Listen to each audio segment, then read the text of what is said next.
so that she can see everybody that's here. I'm gonna go pick her up, she's taking lunch with me, and then she'll just schmooze with the rest of us when we play. 'Cause I don't think she remembers something. I went to games yesterday. Oh, good for you. That's enough to keep you going. Yeah. Great.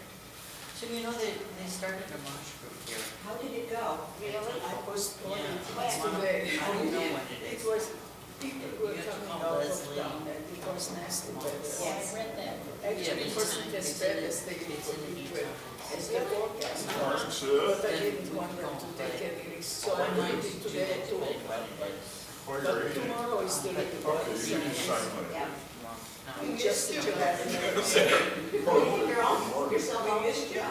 I was interested. Yeah, I wasn't really I'm feeling too still, good, and frankly, yeah. frankly, I didn't know how I feel this morning, but I feel fine. Figure out how to It's a- paint. It's I a, kept falling asleep. for me, Well, no, I couldn't do anything. they tell me I don't like to do it. So I want to thank you for your I'm sure Mr. Spano. Oh, yeah? So I find it, Pardon? that's why I'm cancels. keeping. Yeah.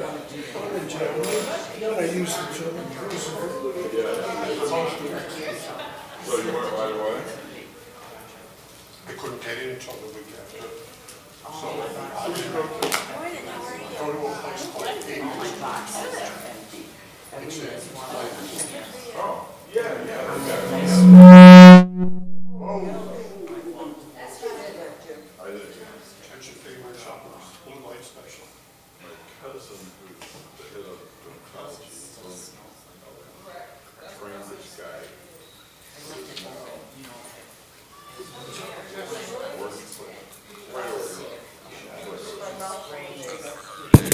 Oh, okay, we got some.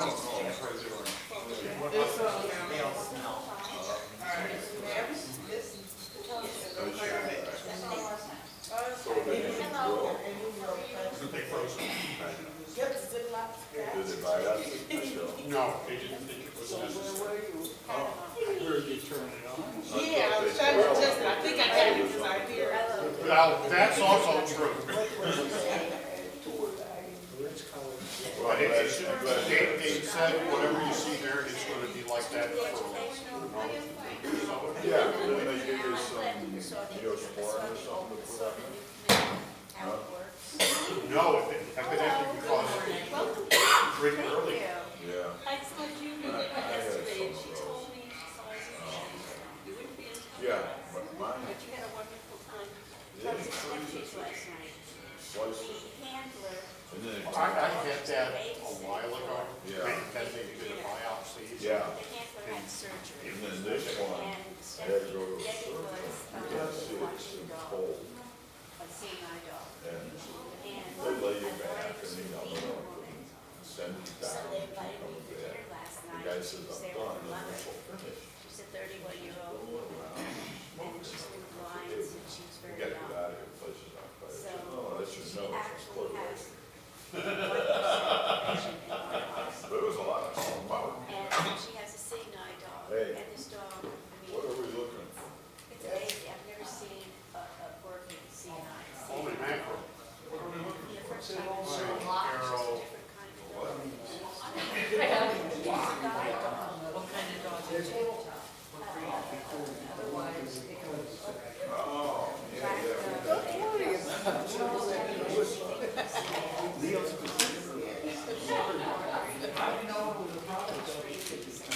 That's okay. Yeah, she was slicing the bagel and the chicken. Good morning, how are you? I'm good, how are you?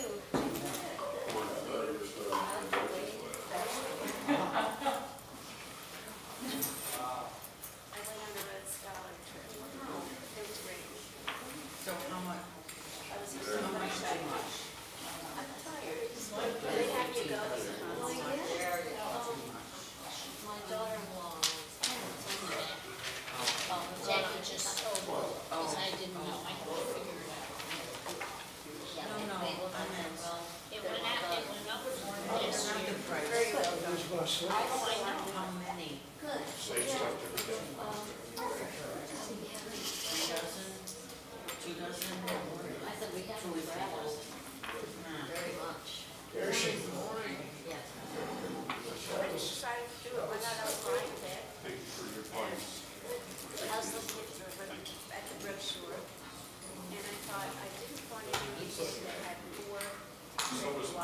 So is, very, treacherous.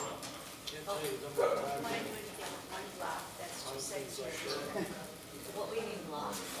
They break. you were spoken about, They break them.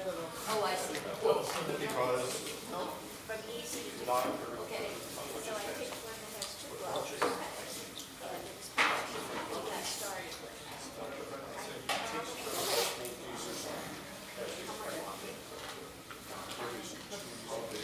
No, you're only really walking about 1.5 miles at a time. You're on a bus. evidently they caught it in time and they closed it.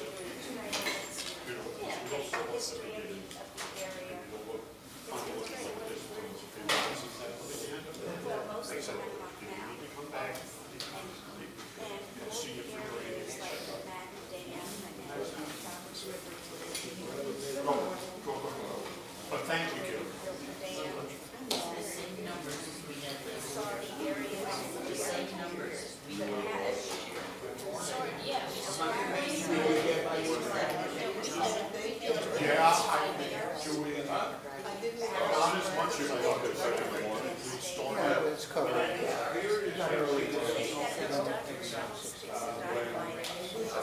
Over health issues, I started to get. I did. So we're kept. And I'm not gifted with,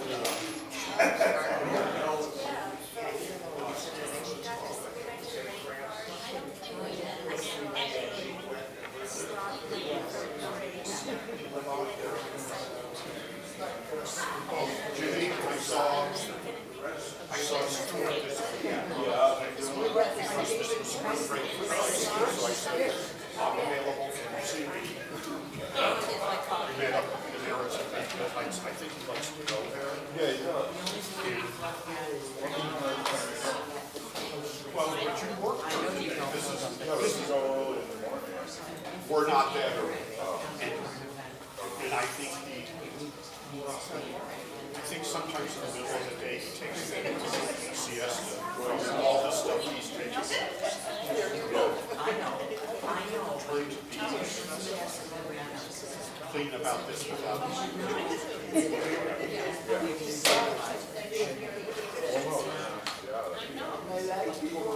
It's not the right amount. So this is one arm and this is the other. Yes. And he was okay to go. That's the first thing I always say. I say, are you okay to go out? Yeah, so it was, He's okay to go out. and that's like, this is exactly what you need. Is that, yeah. What the James, that's very Yeah. I'm always thinking to myself. Oh, thanks for the bagels. So you get enough things for this.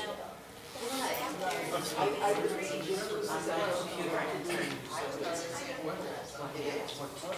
How you had to wait for this. I have to push the They go for one. It's so funny. Good way to start the day with hello.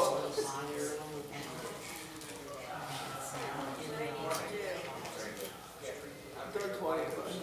Just hold my face.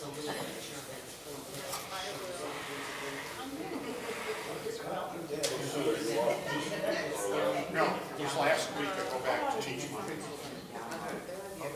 Write your email. I was off last week. Get everything from the email. Yeah, Jane, you got It's interesting, staggered. My grandchildren in meetings this week. And my son-in-law and daughter took the boys, they've been doing this for a while, they went to Telluride, Colorado. He grew up here, and he went to Oregon, part of the ski club, and he decided to live in Kansas. And everybody enjoys it. So they had other grandchildren who grew up. They start later.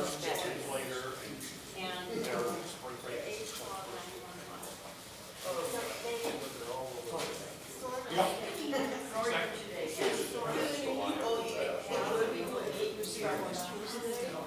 It could be because where my son and daughter-in-law's children go, it sure looks, it's in Westchester, and I think it's well healed.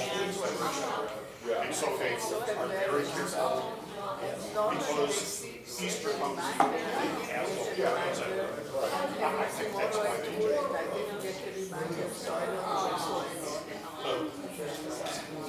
They start school in high school. I can't talk about school shaker, but me and Beach, it was the same schedule until they started. When I first went to Michigan, they were the first ones. Then Animal Mile were going to start schooling off. That was the beginning. We're talking about you and I, foundation, I know you live, I think you are.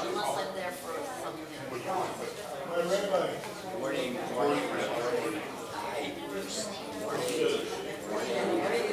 Good.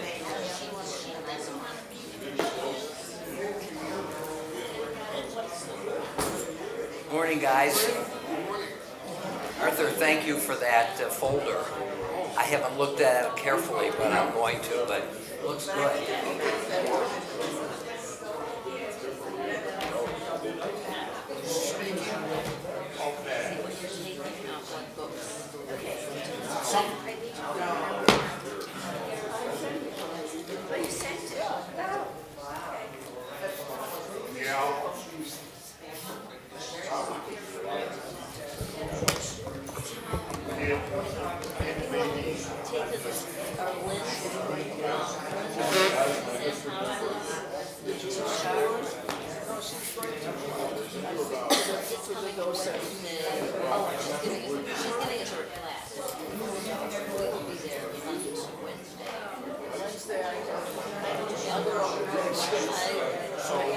Many years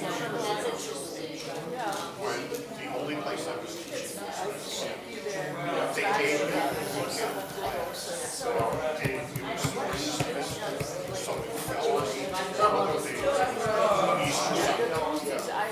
The school had one policy, they shut down for Christmas, they shut down for Easter. And the school sends out a memo. And I may be a nice Jewish boy, but I knew, of course I'm going to let them. And we'll dance on my Hate to interrupt all the conversations going on, but I'm about to. Good morning, everybody. Shabbat Shalom. Good to see all of you, and nice to know that all of you are watching on live stream. So let me thank those who have participated in our, let's call it Bagels Enterprise. Bagel sponsored this morning by Eileen and Gary Kammer. Thank you very much. Streaming by Joan and Bob Lustig. Thank you very much, Joan and Bob. And Maud picking up bagels. Good. The last time I said Maud, it wasn't true. I'm glad it's true this time. Thank you very much. It takes an effort, but I appreciate the participation. We can't have Torah without food. There's a saying in Pirkei Avot, Ein kemach, ein Torah. Kemach is flour, but it stands for food. No food, no Torah. If we don't, if we're hungry and we're thinking only about food, then we can't do some of the other things. So that if we have something to eat and to satisfy our hungers, physical hungers, then Torah. But it also goes on to say, Ein Torah, ein Kemach. Without. For Pesach you say en matzah. I'm sorry? For Pesach you say en matzah. Right, exactly. Okay. So no flour, no matzah. No flour, no Torah, no flour. No Torah, no flour, right. So without Torah, what does satisfying our physical hungers mean? So it goes both ways. Food is a necessary condition, but so is Torah a necessary condition. So that's an elegant little ABBA, sort of a chiastic structure right there. Okay, let's do our blessing. Baruch atah Adonai Eloheinu melech haolam, asher kidshanu b'mitzvotav v'tzivanu la'asok b'divrei Torah. We praise you, Lord our God, sovereign of the universe, who sanctifies us through God's commandments, enjoining upon us the obligation to immerse ourselves in words of Torah. Amen. So last week we looked carefully at the golden calf incident. Today what I would like to do is think of chapters 32, 33, and 34 as a unit, and I'm going to try to make the case or display the case that these three chapters can be considered a kind of microcosm of the Torah as a whole. That these three chapters tell us something extremely powerful about the Torah's worldview. So let's look here at the end of Exodus chapter 32. Let's go back, 32 verse 25, just to get the momentum up again. So Moses saw that the people were out of control, right? Moses comes back down off the mountain, since Aaron had let them get out of control so that they were a menace to any who might oppose them. Moses stood up in the gate of the camp and said, "Whoever is for the Lord, come here." And all the Levites rallied to him. And he said, "Thus says the Lord, the God of Israel." This is an important and disturbing moment if the following interpretation is right. God never told him or commanded Moses to engage or to initiate the following massacre. It could be inferred that Moses wouldn't have said, "Thus says the Lord, the God of Israel," unless God had spoken to him. But the plain meaning of the text is that Moses does this on his initiative alone. Verse 27, he said, "Thus says the Lord, the God of Israel, each of you put sword on thigh, go back and forth from gate to gate throughout the camp, and slay brother, neighbor, and kin." The Levites did as Moses had bidden, and some 3,000 of the people fell that day.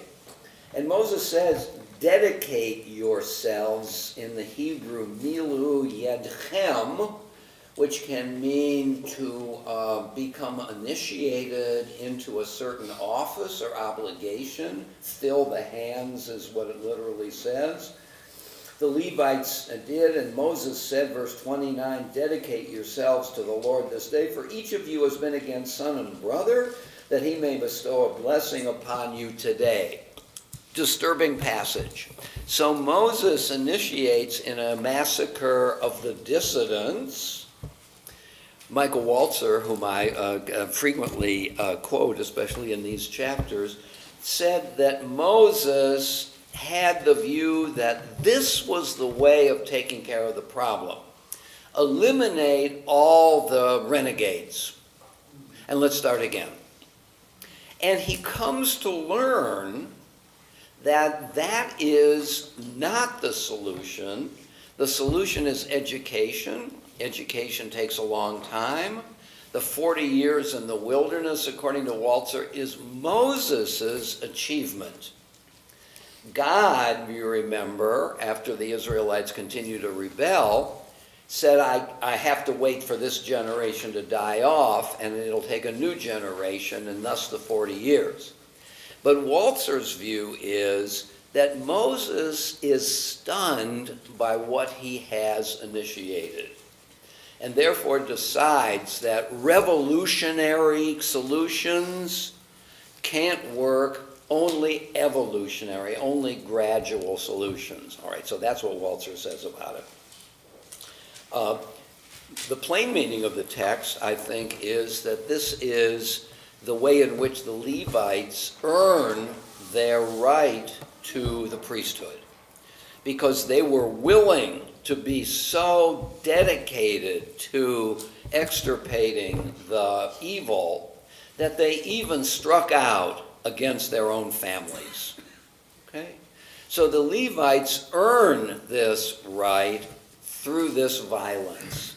And if we look, which we won't do, at the end of Deuteronomy to the blessing / curses of the different tribes, the Levites are held responsible for this violence.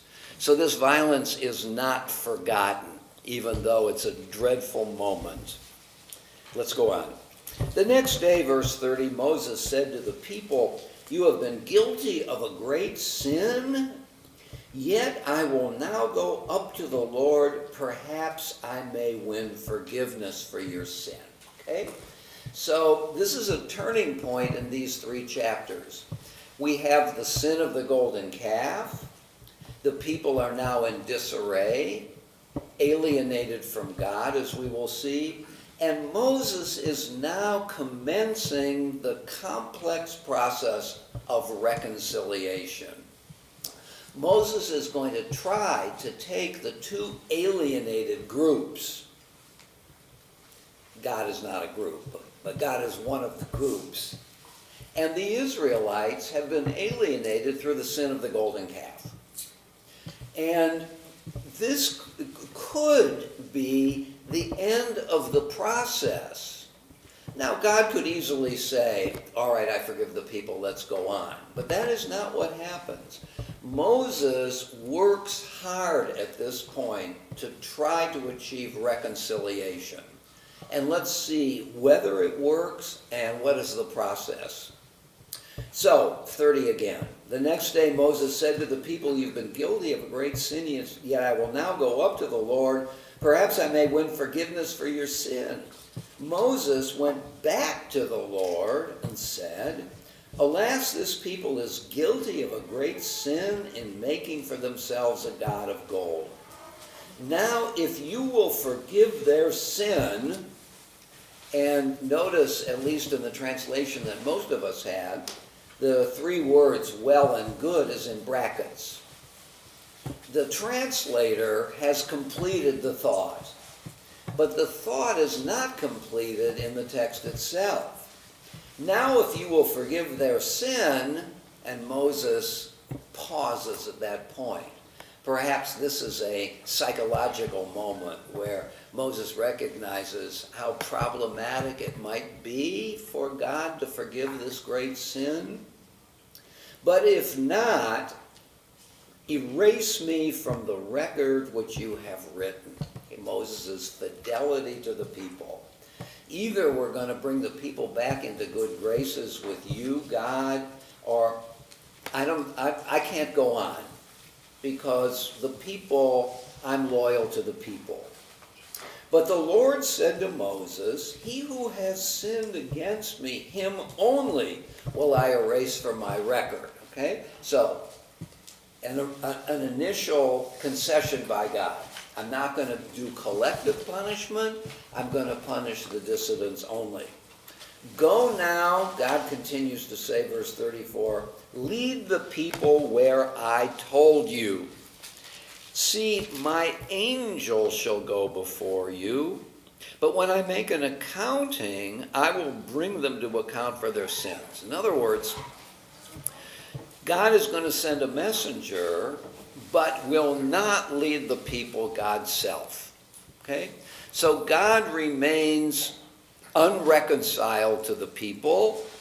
He's going to send someone ahead, but God himself cannot stand at this moment being a part of this enterprise. Then the Lord sent a plague upon the people for what they did with the calf that Aaron made. Chapter 33. Then the Lord said to Moses, "Set out from here, you and the people that you have brought up from the land of Egypt." Notice that you have brought up from the land of Egypt. Way back in the beginning of chapter 32, when God is speaking to Moses, this is 32 verse 7, the Lord spoke to Moses, "Hurry down, for your people whom you brought out of the land of Egypt, have acted basely. Okay? So there God is in a way rejecting his obligations or connection with the people. It's your people. You brought them up. Here God is reiterating that idea. Chapter 33, verse 1 again.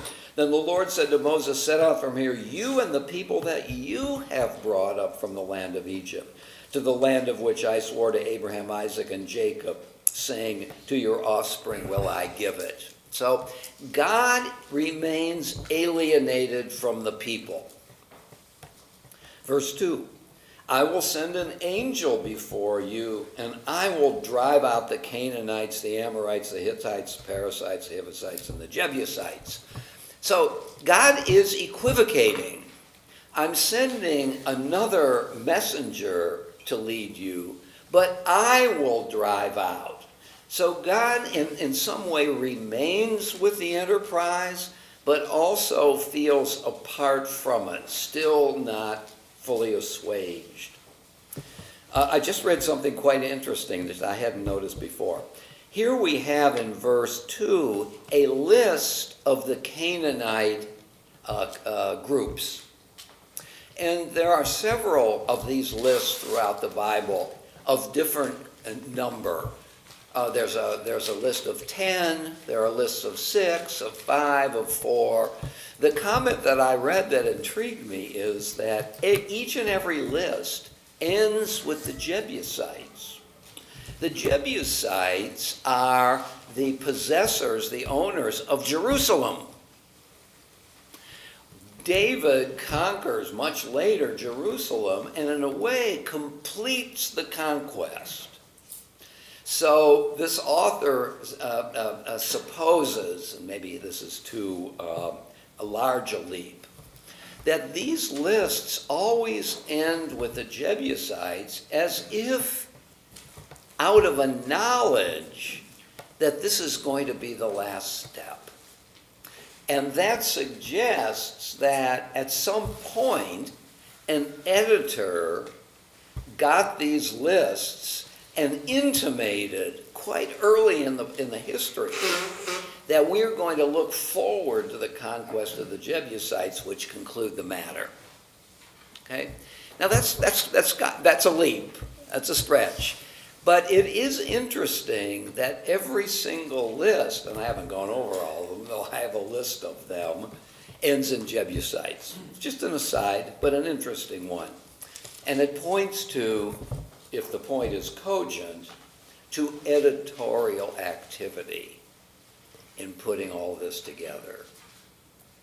Because of the Jebusites at the end of each list, and these lists, here this one, for example, comes long before David, if that point the author is making is cogent, that the editor already knows and plants way back in the story, before David is even a thought, that we're pointing toward a Davidic victory.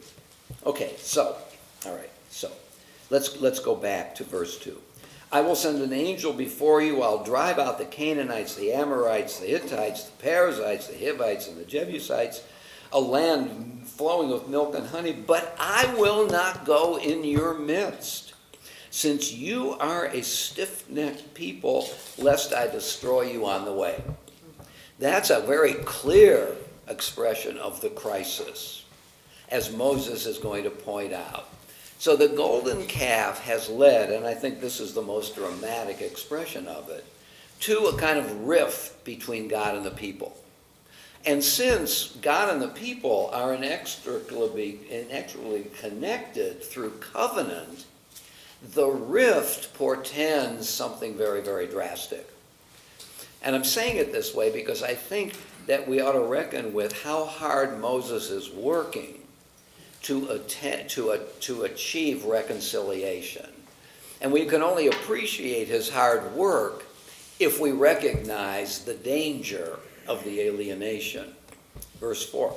And by the way, Moses, God says the reason I'm not going to go into your midst is one of the people's chief characteristics. You're a stiff-necked people. You're obdurate. and resistant. And though you may express loyalty from time to time, your stiff-neckedness is going to continually express itself, and I can't abide in that. Ron? Oh, did you? Gary, sorry. I'll think of one. Okay, go. Considering this statement that God makes of the people being stiff-necked, and his statement that I will possibly destroy you on the way, so I'm going to set myself aside, do you think there's any evidence that when Moses ordered the slaying of 3,000 people, that it was really God did order that slaying? Sure. I mean, is it a reasonable... I think so. I think so. I mean, this is some evidence for it, that God not only expresses his anger at the people because they're stiff-necked now, you're implying that God has felt this all along since the golden calf incident, and it's only being articulated dramatically here, and therefore that slaughter comes from God. And Moses said it comes from God. Walzer, of course, says it's striking that God never tells him in the story, and therefore we could infer that Moses is doing this on his own. So I think the answer to the question on whose orders is ambivalent, ambiguous.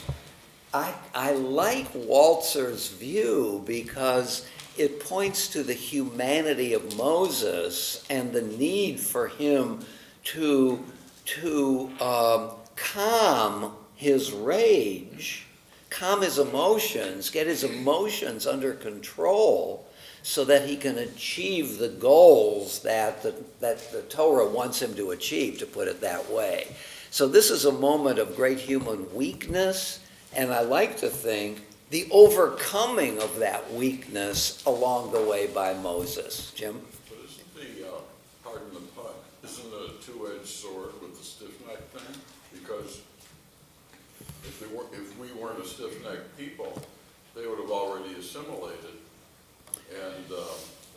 And the fact that they stuck together doing the golden calf eliminates some of the chaos. It was still a community even though they were on the wrong track. So my point is the stiff-neck thing can be good and bad. Yeah, right. So two responses. One, yes, I think that's a very good point. So the people, even over and against other blandishments, other temptations, remain resolute. But the other response is, see if you accept this, the Torah at this point knows nothing of your point and wants to know nothing. The Torah right here, I think, is describing quite clearly the people's resistance to God and to God's covenant and to the obligations. And that we recognize as also deeply human, because the covenant and its obligations puts burdens on us, right? And we would like to be less burdened. So I think it's pointing to not only the reality of this particular situation, but also something more general. But I think that you are right conceptually. But we're going to see the stiff-necked thing coming back again in another way, not in your way, but another way. But I think you're absolutely right to say so. We have held out throughout the centuries. You did think of something.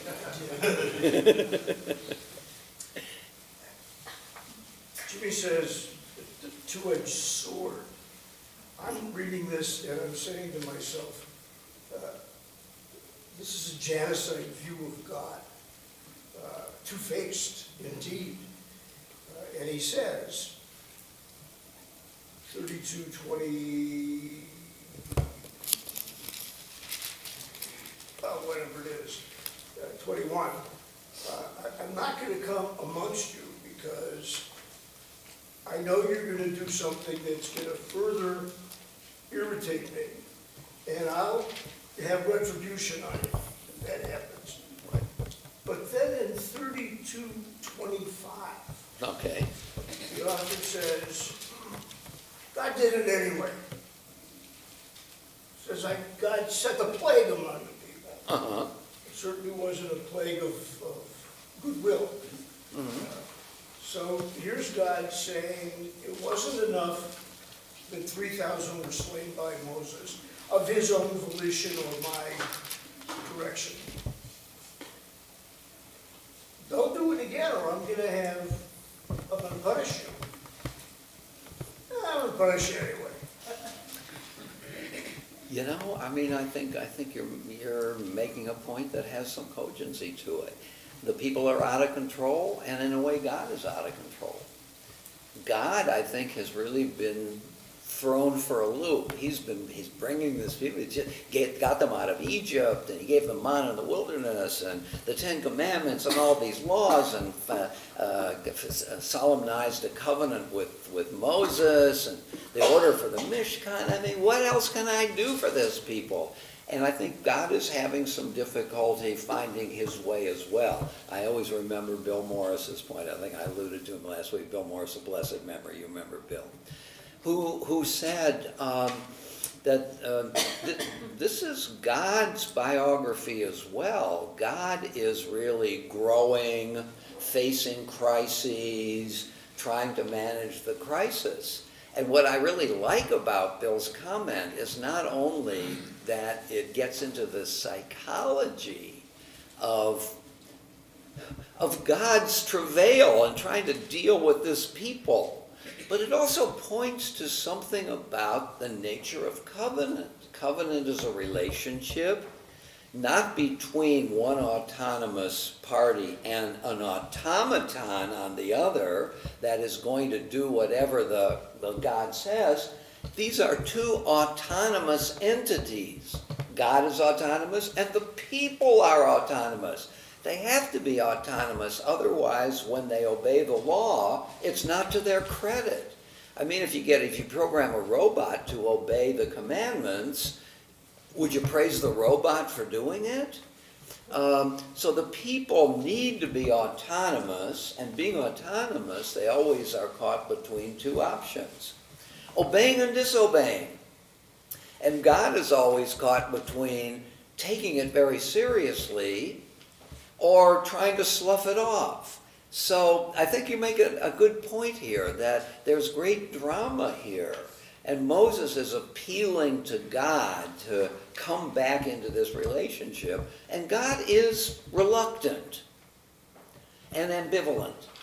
So, you know, what's his name? Jack Miles' great book, God, a Biography, does try to make this case in a very, very extended way. And it's a good case.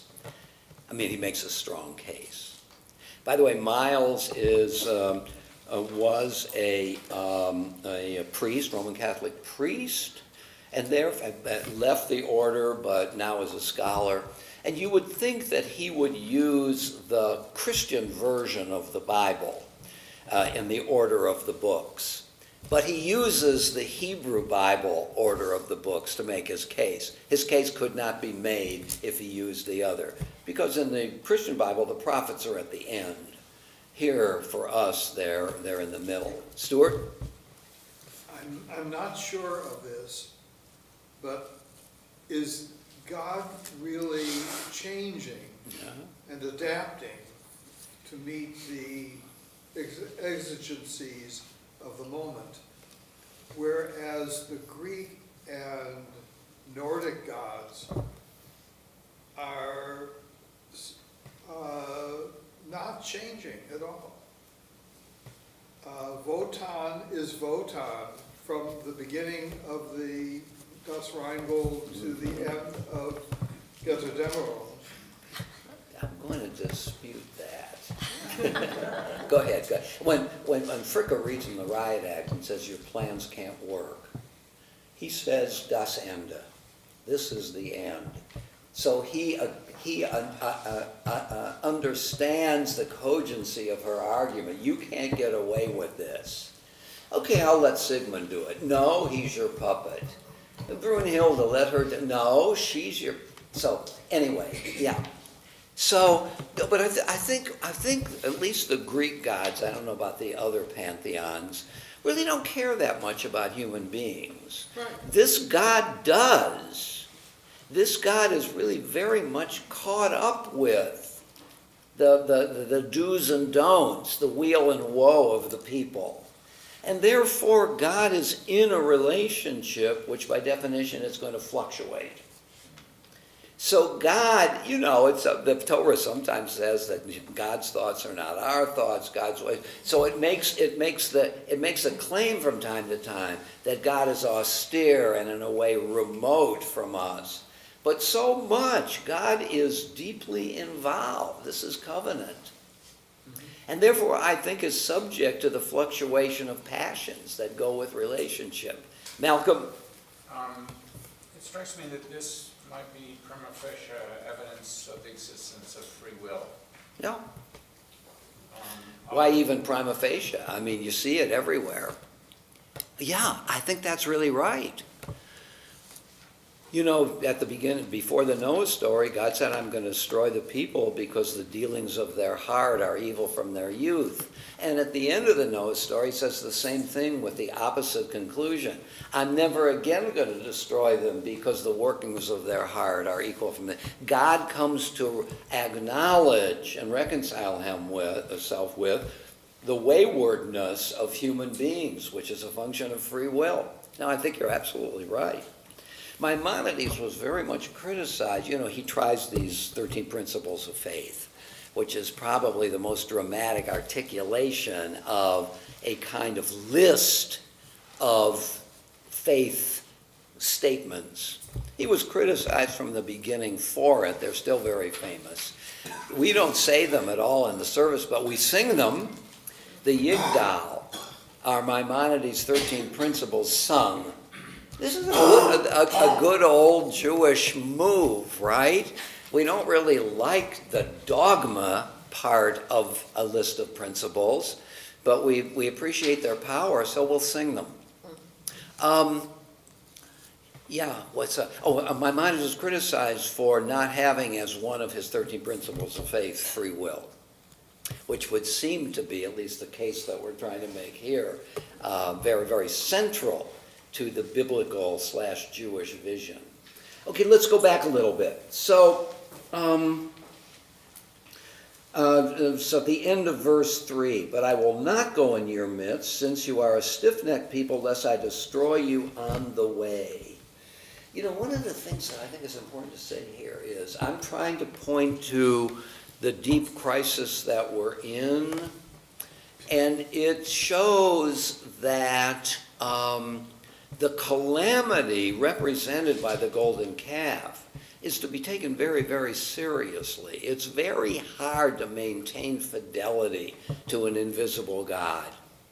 It's much easier to get representation and say, this is your God. So I'd like to suggest that this is not just a story and therefore an episode, but something that is meant to be a deep understanding of human nature and how hard it is to achieve in an ongoing way fidelity to a covenant with an invisible God. So that's what I'd like to think we're dealing with here. So when the people, verse 4, heard this harsh word, they went into mourning, and none put on their finery. Okay? God is in crisis, and now the people are in crisis because they recognize the consequences of what they've done. The Lord said to Moses, say to the Israelite people, you are a stiff-necked people. If I were to go in your midst for one moment, I would destroy you. I myself feel alienated from you, but you should be gratified that I'm not among you, because my anger, my rage, and this of course is one of the attributes of the biblical God. The biblical God is not a domesticated deity. Okay? So the people should be glad as well, because if God were too close, he would destroy them. Back to verse 5 again. So the Lord said to Moses, say to the Israelite people, you're a stiff-necked people. If I were to go in your midst for one moment, I would destroy you. Now then, leave off your finery, and I will consider what to do to you. Just a quick aside. In verse 4, they already took off their jewels. Now God is saying, take them off. Okay? So there's some editorial mishap here, right? Either we have two different sources that the editor couldn't smooth out or something like that. It's a minor point, but it does illustrate something major, that we do have editorial hands at work in the construction of biblical literature. So, verse 6, the Israelites remained stripped of the finery from Mount Horeb, that's Sinai, on. Now Moses would take the tent and pitch it outside the camp at some distance from the camp. It was called the tent of meeting. And whoever sought the Lord would go out to the tent of meeting that was outside the camp. Okay? So, the tent of meeting in Hebrew, Ohel Moed, is often used as a synonym for the Mishkan. And the Mishkan's in the center of the camp. Here, the tent of meeting is different from the Mishkan. It might come from a very different tradition, priestly times, in which, as it says here, whoever sought the Lord would go out to the tent of meeting that was outside the camp. The use of this tradition of the tent of meeting is very interesting. It's outside the camp, which suggests that the camp itself where the people reside has now been contaminated. And God is not going to come to a tabernacle in the midst of the people. You have to go outside. Outside the camp is often in priestly literature contaminated area. Here, it's the only area where, well, maybe only is a little too strong, where God can be met, okay? We don't have priests, we don't have rituals, we merely have this tent where an epiphany, an appearance of God is possible. And Moses now takes his first step toward reconciliation. He's going to a meeting with God out of the contaminated camp to a place where meeting is possible. Possible because that's where God appears. Whenever Moses, Candy? Is tabernacle synonymous with Mishkan? Tabernacle is Mishkan. Okay. Yeah, Mishkan comes from the word shochein, which means to dwell. That's God's dwelling place, although the Torah is quite clear that God doesn't dwell, he doesn't move in, comes down periodically. The transcendence of God is still preserved, but also God's immanence, appearance. Michael? Before we get into the tabernacle and makeup and stuff, I just wanted to come back to something you said about Exodus. Walter. And he asked the question, was it the purging or the teaching that made the difference? And then later he said, like you said, the promises for the people, and the people can only move in gradual stages from bondage to freedom. But here's the issue. In a sense, it was both the purging and the teaching that struck fear of God into the people. I mean, they did, 3,000 people were killed, so then later in Exodus when they say, in Walter's translation, do any task and you shall die. Not be put to death, die. So regardless of whose hand it was, work on the Sabbath and you're going to die one way or another. Maybe it's because you've been working too hard. But the issue is, clearly, if without the purging, would the teaching, that's my question to you, without the purging, would the teaching alone have sufficed to unite people and help them to make a choice to be with the covenant? I think it's a great question. Let me reframe it. You may not agree with the reframing. There's a difference between rhetoric and philosophy. Rhetoric tries to touch the emotions of the audience. I mean, when Aristotle defines rhetoric, he divides it into three components: ethos, pathos, and logos. Logos is the argument itself. Ethos is the presentation of the rhetorician's identity? Is the rhetorician an appealing person to the audience? That's emotion. And pathos, a good rhetorician is going to recognize and try to touch the emotions of the audience, okay? So philosophy is about knowledge. A good philosopher will also be a rhetorician, or let's put it differently. A good teacher will also be a rhetorician that isn't only caught up in the substance of what he or she wants to convey, but the manner in which it's conveyed. And manner is presentation, and presentation is rhetoric. So, I mean, Aristophanes says in Plato's Symposium that Socrates is never going to succeed in public. Because Socrates, and this was true, I mean, the apology is Socrates in front of 500 Athenians, and he loses the argument. What he wants the punishment to be is to be on the community dole for the rest of his life, because really he is the best person for the society. So Aristophanes' point is that Socrates is good in private with one person, but not good in public. Socrates doesn't care about presentation, he cares about meaning. And Aristophanes' point is that you can't convince a large number of people without engaging in the rhetorical move. Now I'm going to come back to your question. The purge might be seen as a rhetorical move. It's devastating, but it gets people's attention. Education is going to be plodding, gradual over many, many years. You've got to change the minds and the worldview of the people. But unless you get their attention, and this is your point, I mean, I never thought of that before, that the purging is as necessary as the gradual education. So if I've made an argument that has some cogency, the answer is yes, even though devastating, which in a way qualifies the argument.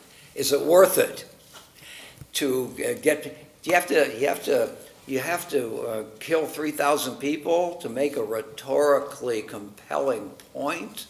Couldn't you do it a better way? But I like the question. All right, let's go on a little bit. Let's go on. So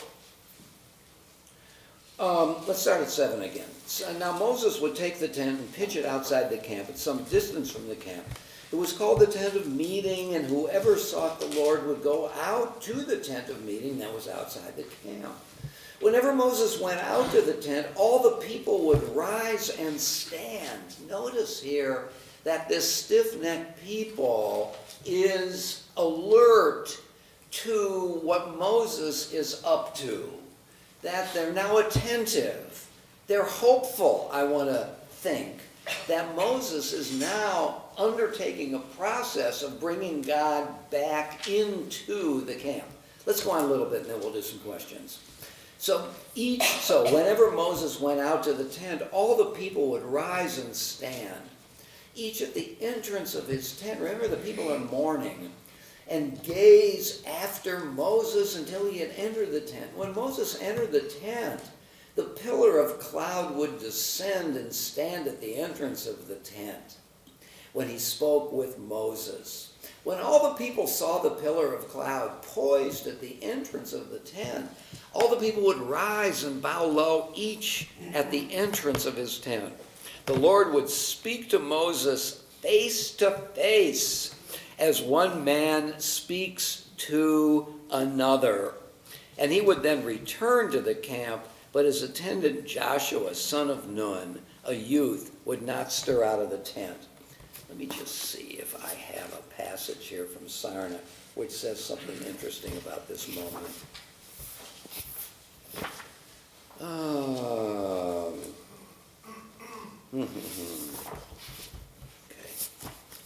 Maybe yes, maybe no.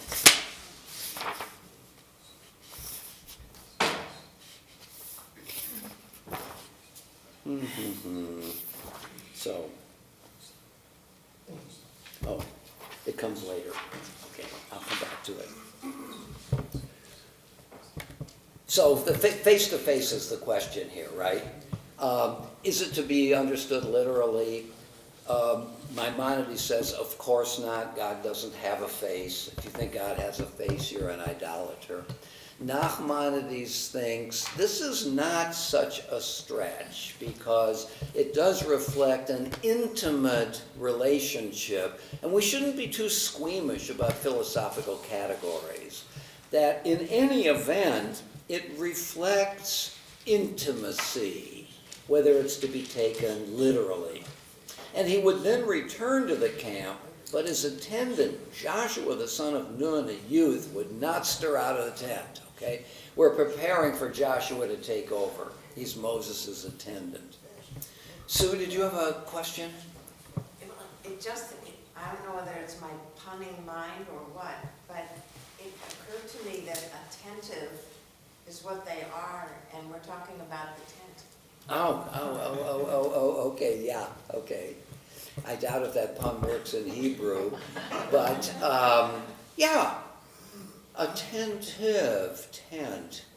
Tenting is to dwell, and to dwell episodically, like nomads who stop and then they move on and move on. So tenting is different from shochein, from dwelling. And the notion of attentive sort of has that intermittent quality. They're attentive now, so I'm trying to make your pun cogent. Always glad to help. Okay, all right. Now, verse 12. So Moses said to the Lord, see, you say to me, lead this people forward, but you have not made known to me whom you will send with me. Now, he's already said, I'm going to send an angel, but Moses still seems dissatisfied. You haven't told me. Yeah, I did tell you, but I do want to try to persuade you to come back into the enterprise. So in a kind of rhetorical way, Moses is trying to continue the conversation with God. You have not made known to me whom you will send with me. Further, you have said, I have singled you out by name. The Hebrew is Yidaticha v'Shem. I have known you. Okay? So know here is intimacy, singularity, singling him out. I think that's where the translation is okay.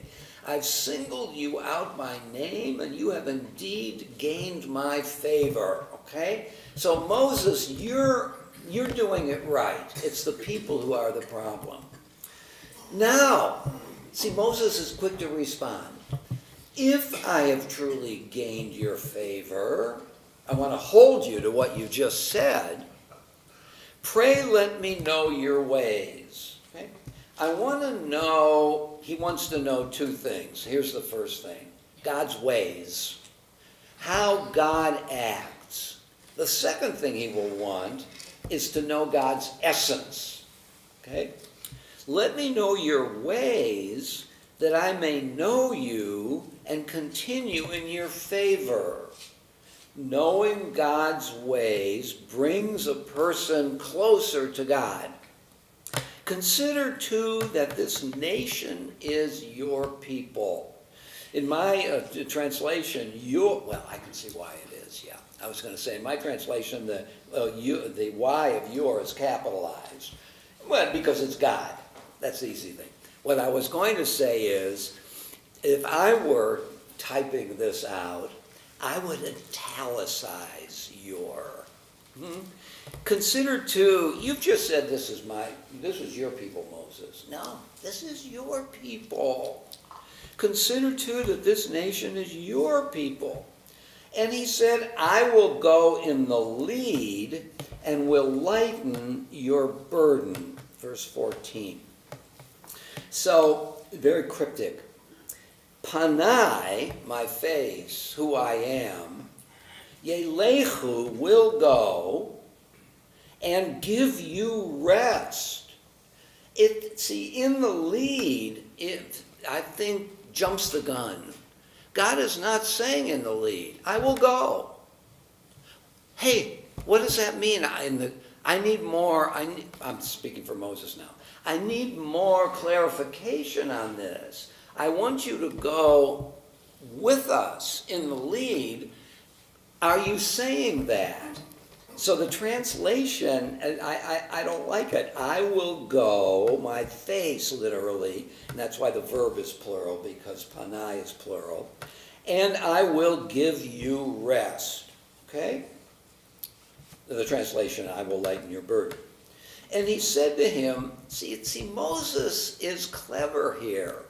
Unless you go in the lead, I mean, if God had just said, I will go in the lead, why is Moses saying, if you go in the lead? But if the sentence in verse 14 is ambiguous, I will go, then Moses is trying to drive home just exactly what does this mean.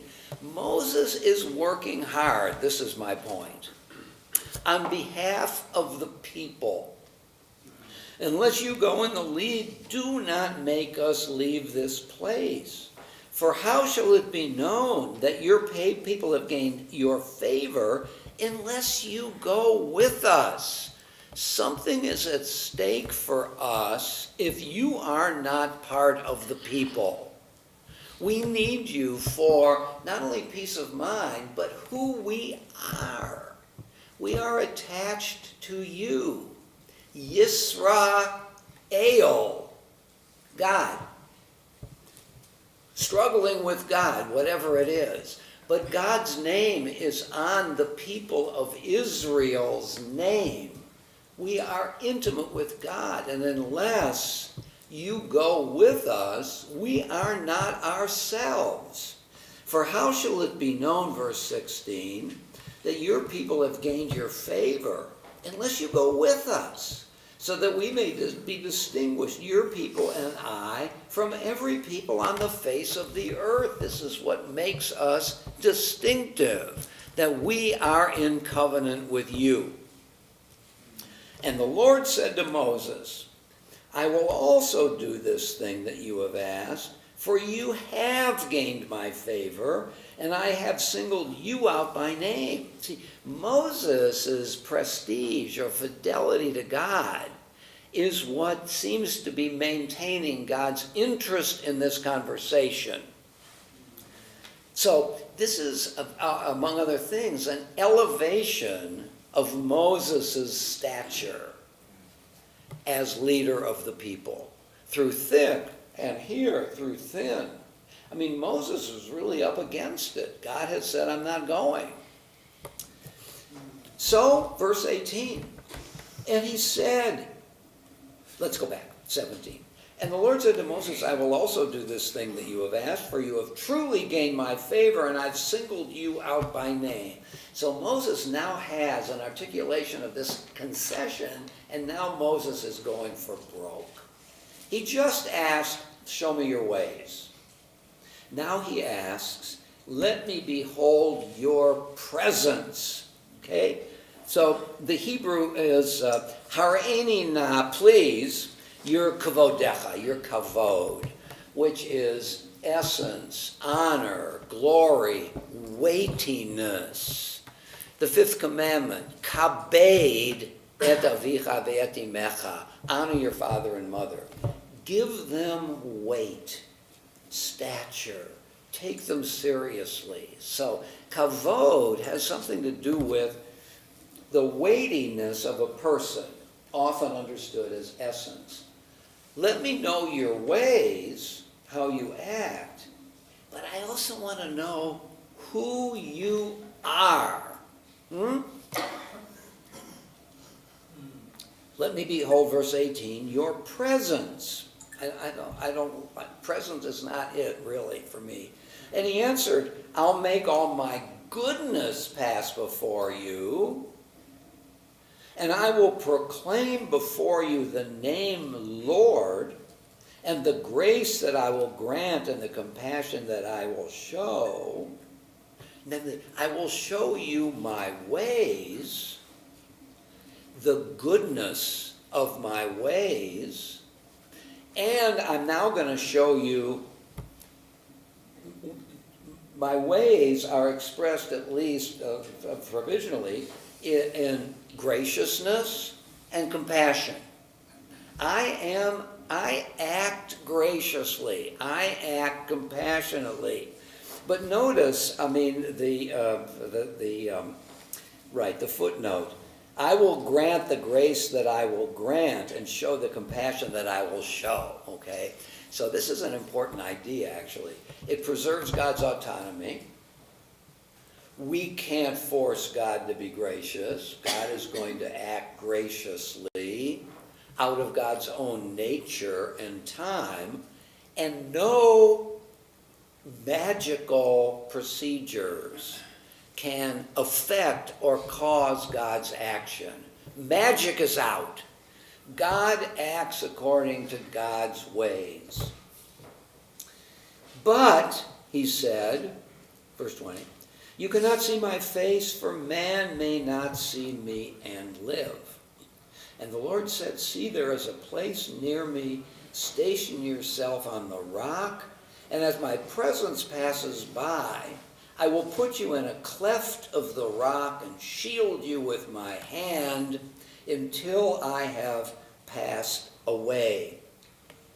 Then I will take my hand away, and you will see my back, but my face must not be seen.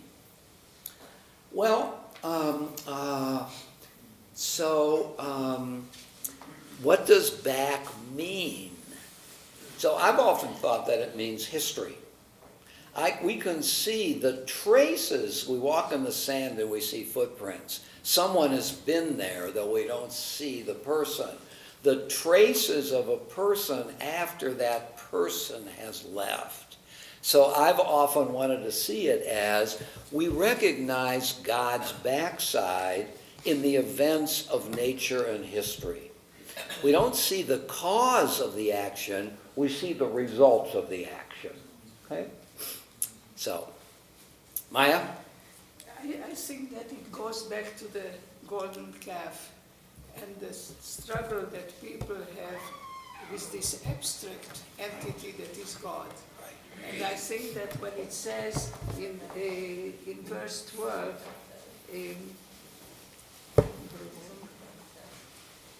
that I knew you by name.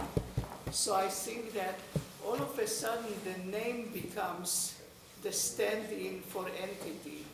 And when you look at the name of God, the Jehovah, or whatever you call it, I think it's again the mystery of the name personifying or actualizing God. But I think that the last few verses are showing the struggle how to represent this abstract God to a people who need some tangible or concrete things. So that's why God says, yeah, I can be seen, but not by human. I can be seen? Yes, but not by human. Not by because humans. then you will be stricken dead or whatever. Oh, right. And what point are you making here? That the name represents God's concreteness? Yes. Yes, the name itself. And you know, it raises an interesting question about two ways of understanding a name. Is a name denotative or connotative, right? When I go to a conference and I have a name badge on it, Roger. What is a Roger? What is a Roger? What is a Roger is a search for the connotation of the name. What's the meaning of the name? The name is only a pointer, right? The American flag connotes. A red traffic light denotes, right? What's the meaning of red? Meaning of red is stop. Does red always mean stop from time immemorial? It's a convention. It's a pointer. Whereas the American flag is a symbol and not just a sign. So Roger is denotative. Adonai is connotative. As we learned in chapter 3 of Exodus, I will be what I will be. It's from the state of being verb. Yud-he, vav-he, yud-he, yud-he, yih-yeh. Haya, which means to be. I am the one who exists. So Adonai, the name, this I think is the point that Maya is making. I don't know, maybe it's not precisely the point. That my name stands for me because it's not just a pointer. It has meaning. This is who I am. Free. I will be what I will be is what the translation in chapter 3 is. So it's a very good point. If I know God's name, I know something about God without seeing God. The name stands for it. No, that's a good point. That's a great point. Let's see. Alter. This is Robert Alter's translation and commentary. So this is his comment on, you will see my back, but not my face will not be seen.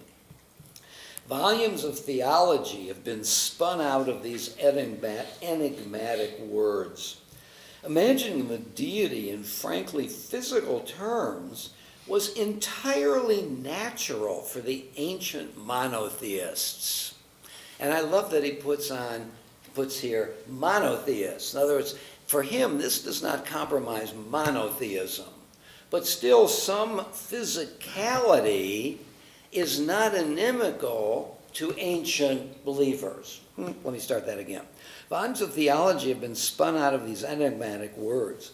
Imagining the deity in frankly physical terms was entirely natural for the ancient monotheists. This God had, or at least could assume, a concrete manifestation which had front and rear, face and back. And that face man was forbidden to see. But such concreteness does not imply conceptual naivete. We might say, well, this is the ancients. They had primitive science, they don't know yet. So he's arguing that this is not naivete in terms of the concept. Through it, the Hebrew writer suggests an idea that makes good sense from later theological perspectives, that God's intrinsic nature is inaccessible and perhaps also intolerable, maybe too much for us. God is power.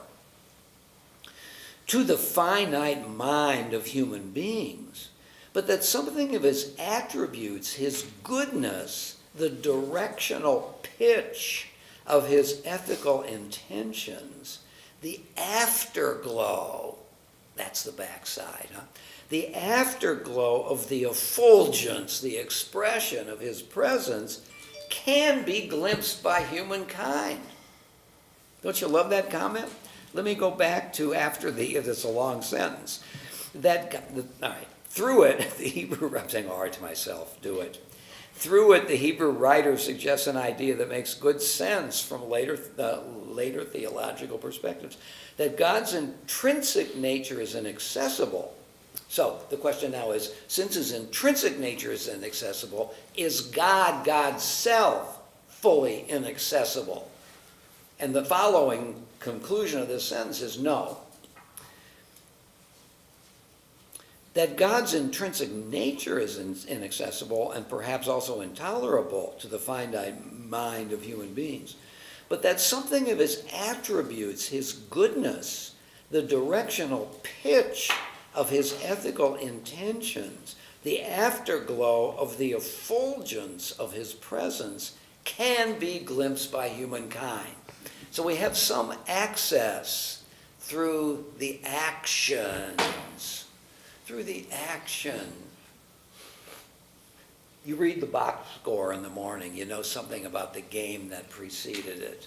Scott? So this is two things, sort of. One is a question, and if it's too much of a question, postpone it. But you mentioned the back being result, that the good. So it is a cause-effect thing, because the goodness would be the cause, and then the result of that goodness was what was glimpsed. All right. So the question is about commentary.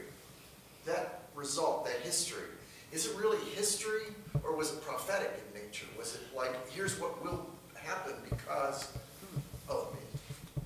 Well, I'm working with the idea of the back side. So it would be past. So it would be past. I mean, when you see the back side, certainly of a person in motion, you're seeing what has happened, that he's on his way out.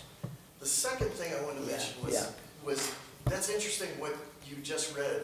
Who was it? Was it This is Robert Alter's Oh, Alter's, translation okay. and commentary. Because first thing I thought of when you mentioned that was kind of what he's saying. There's an analogy, if you just give me the second here. Carl Sagan did one time when he was talking about 3 dimensions versus 2 dimensions versus 4 dimensions. Yes. And he used a plane, like he said, imagine this is a purely 2-dimensional object, and there's a 2-dimensional being who lives there and can't see up and can't see down, sees what's on that plane of existence. And then he passed the pencil through. He said this would seem miraculous to this person. He would see just a slice of that pencil as it passed through. So it's like a similar analogy where it's incomprehensible to us. It's what was the word he used? Not incomprehensible. It's inaccessible. Incomprehensible, inaccessible to us. But this is a way to present it in our plane of existence that is. No, that's interesting. To a 2-dimensional reality, 3 dimensions seems incomprehensible and therefore miraculous. Yeah.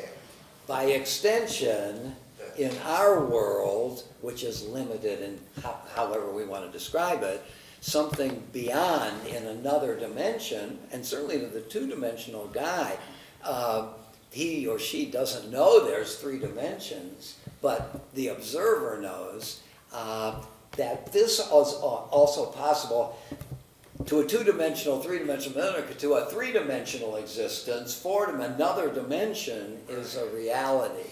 Right. You remember there's a wonderful metaphor. Who was the guy? It was a commencement speech at Kenyon University, which he started by telling the story of fish swimming upstream, and as they're swimming upstream, another larger fish comes downstream and says to the fish going upstream, "Hey boys, how's the water?" And the implication is they're puzzled. I mean, this is their reality. They don't think about how is it going, so they take for granted the assumptions of their reality. And therefore, stepping back and saying, how's the water, is the 3 dimensions to the 2-dimensional person. Yeah. Who's that guy? Wrote big, long novels. Cindy, you have a question? I thought. Just 2 things. If in fact the analogy to the back is the past, then obviously the face is the future, which you cannot know. And another point, Nice. going to the footnote, I will grant implies, wait a minute, I'm the one that's going to call the shots, and I'm going to be holding something back. So there's a limitation implied in that. Nice. Very good. Excellent. So there's not only a limitation in what we can know of God, there's also a limitation of what we can know about time, the future, unknown. And God's going to act out of God's independence. Right. And it's not going to be, it's not going to be unalloyed. In other words, he's going to have strings. Yeah, very good.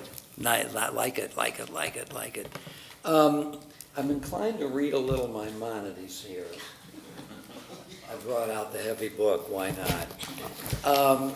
Here's what Maimonides says on this topic.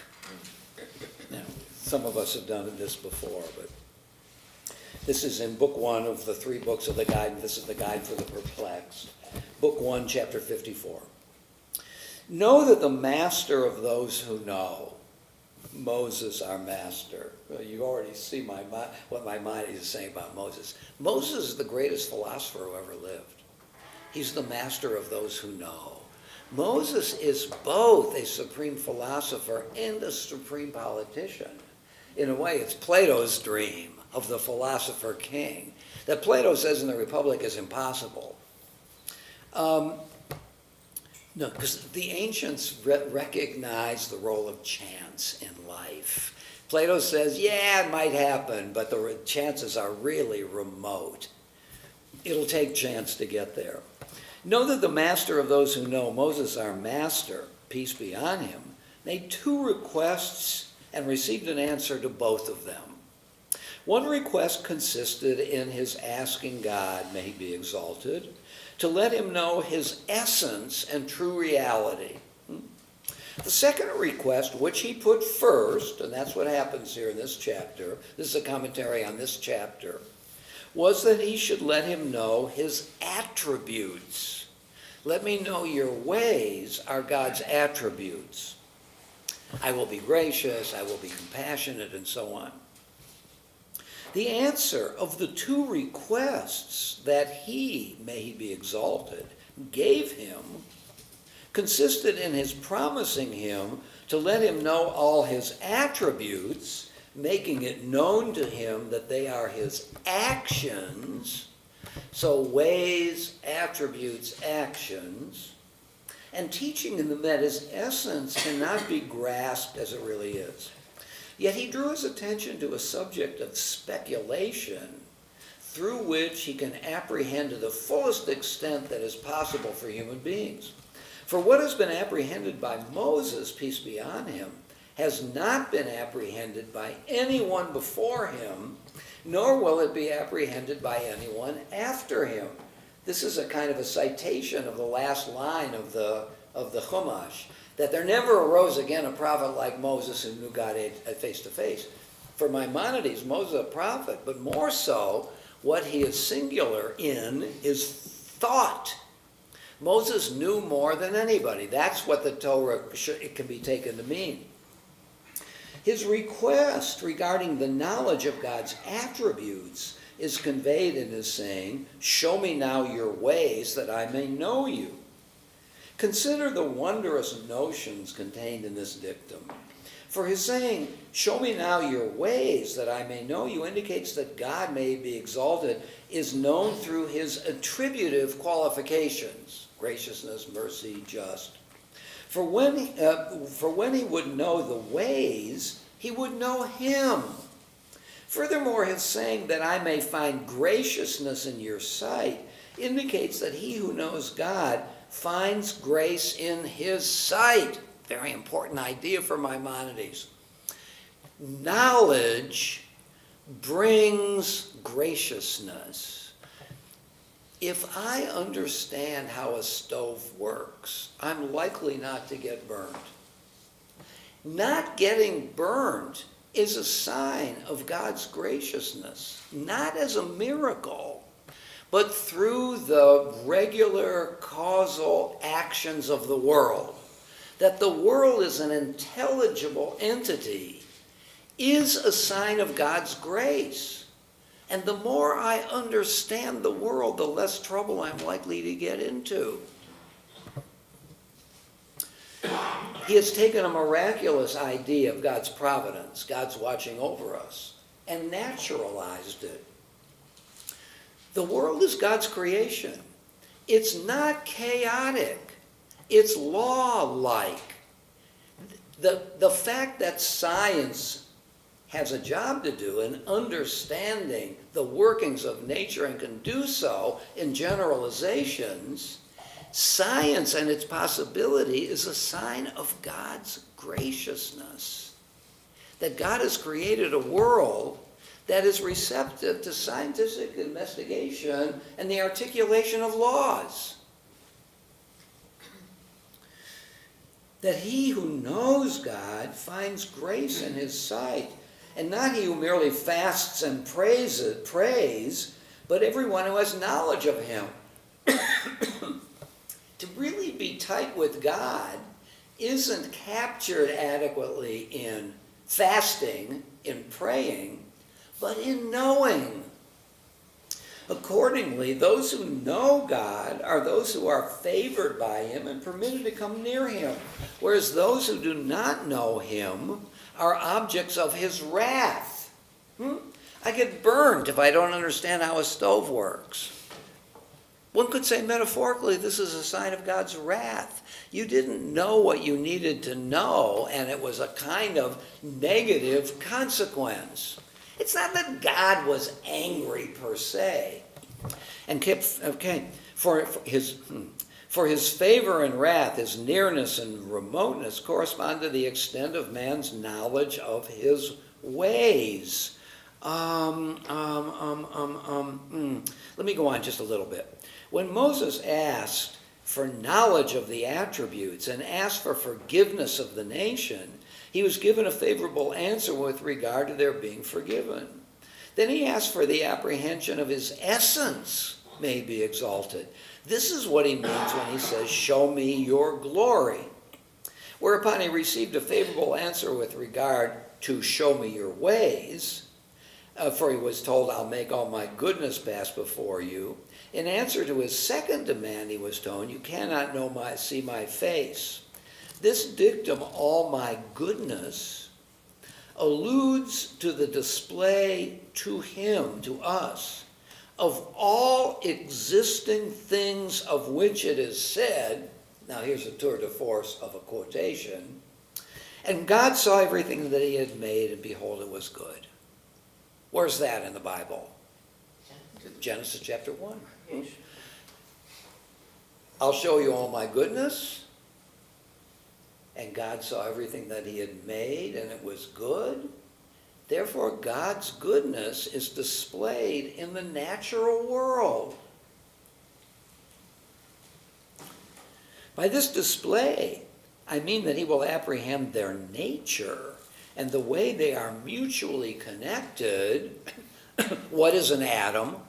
How do atoms interact? Nature, causality.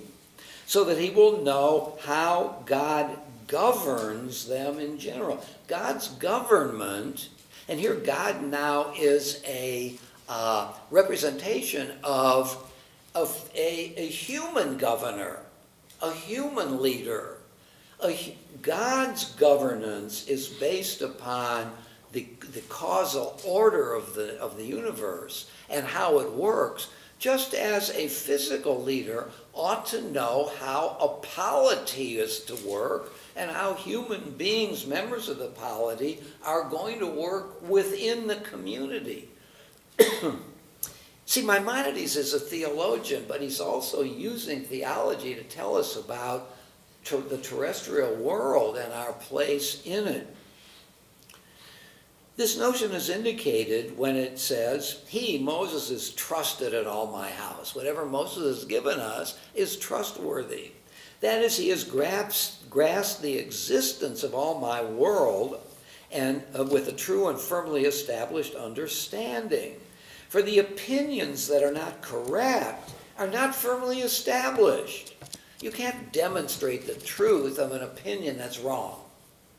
But knowledge, by definition, can't be wrong. If you know something, you can't be wrong. If you're wrong, it's not knowledge, it's an opinion. For the opinions that are not correct are not firmly established. According to the apprehension of these actions, accordingly, the apprehension of these actions is an apprehension of God's attributes. May he be exalted with respect to that which he is known. The proof of the assertion that the thing, the apprehension of which was promised him, was the actions of God, and the fact that what was made known to him were simply pure attributes of action, merciful, gracious, long-suffering, etc., which we're going to get in chapter 34. It is then clear that the ways for a knowledge of which he had asked, and which in consequence were made known to him, are the actions proceeding from God. The sages called them characteristics and speak of the 13 attributes of God.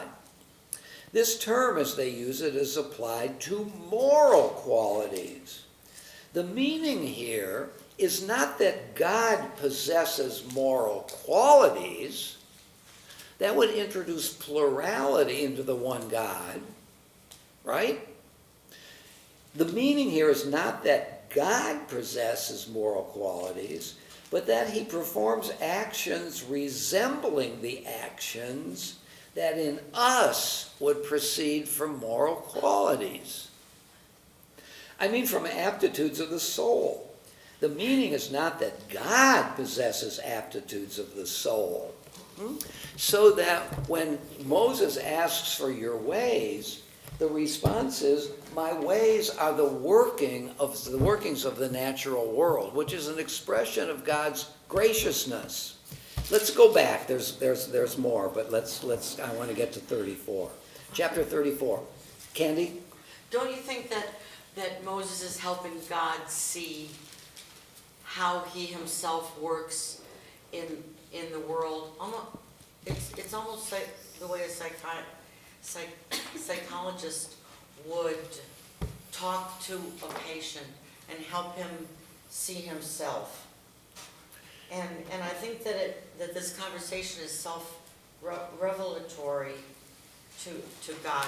He sees himself in both the goodness and in his anger. And earlier I asked myself, why didn't God make people more positive, with more positive attributes, without anger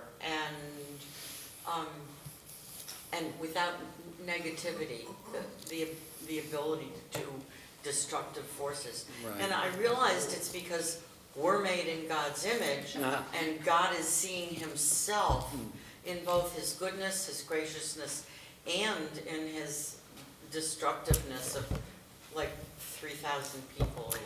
It's a very interesting point. I think you're definitely onto something here in terms of Moses' attempt at persuasion, and therefore convincing God that certain things are the case and therefore ought to be the case. Whether God, you raised a lot of questions here. Why couldn't God create us better than we are? Something Right, like because that. it's the way he is. And Moses is talking to him, and God is beginning to see how he is, because that's the hardest thing to do, is to see yourself, Yeah. not just to see the people around you. And yet,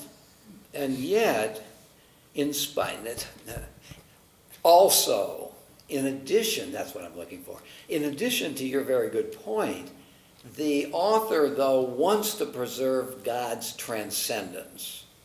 There's a limit to how much you can know me or persuade me.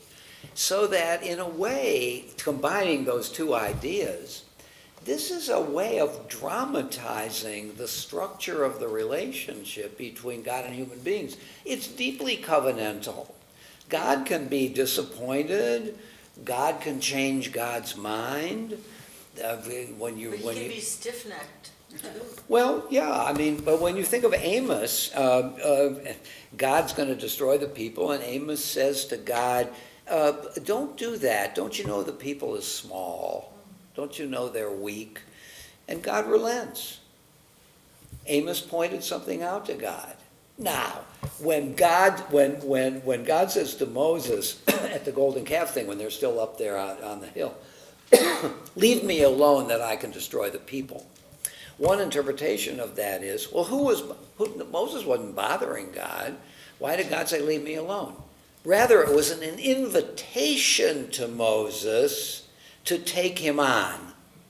God was inviting the conversation.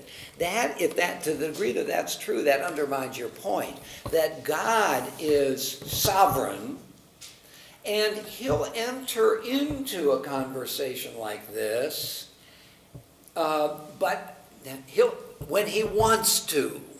And he invites Moses in, and inviting Moses in is now a test of Moses. Will Moses rise to the occasion? And what's the occasion? The people are in danger, and they need a champion.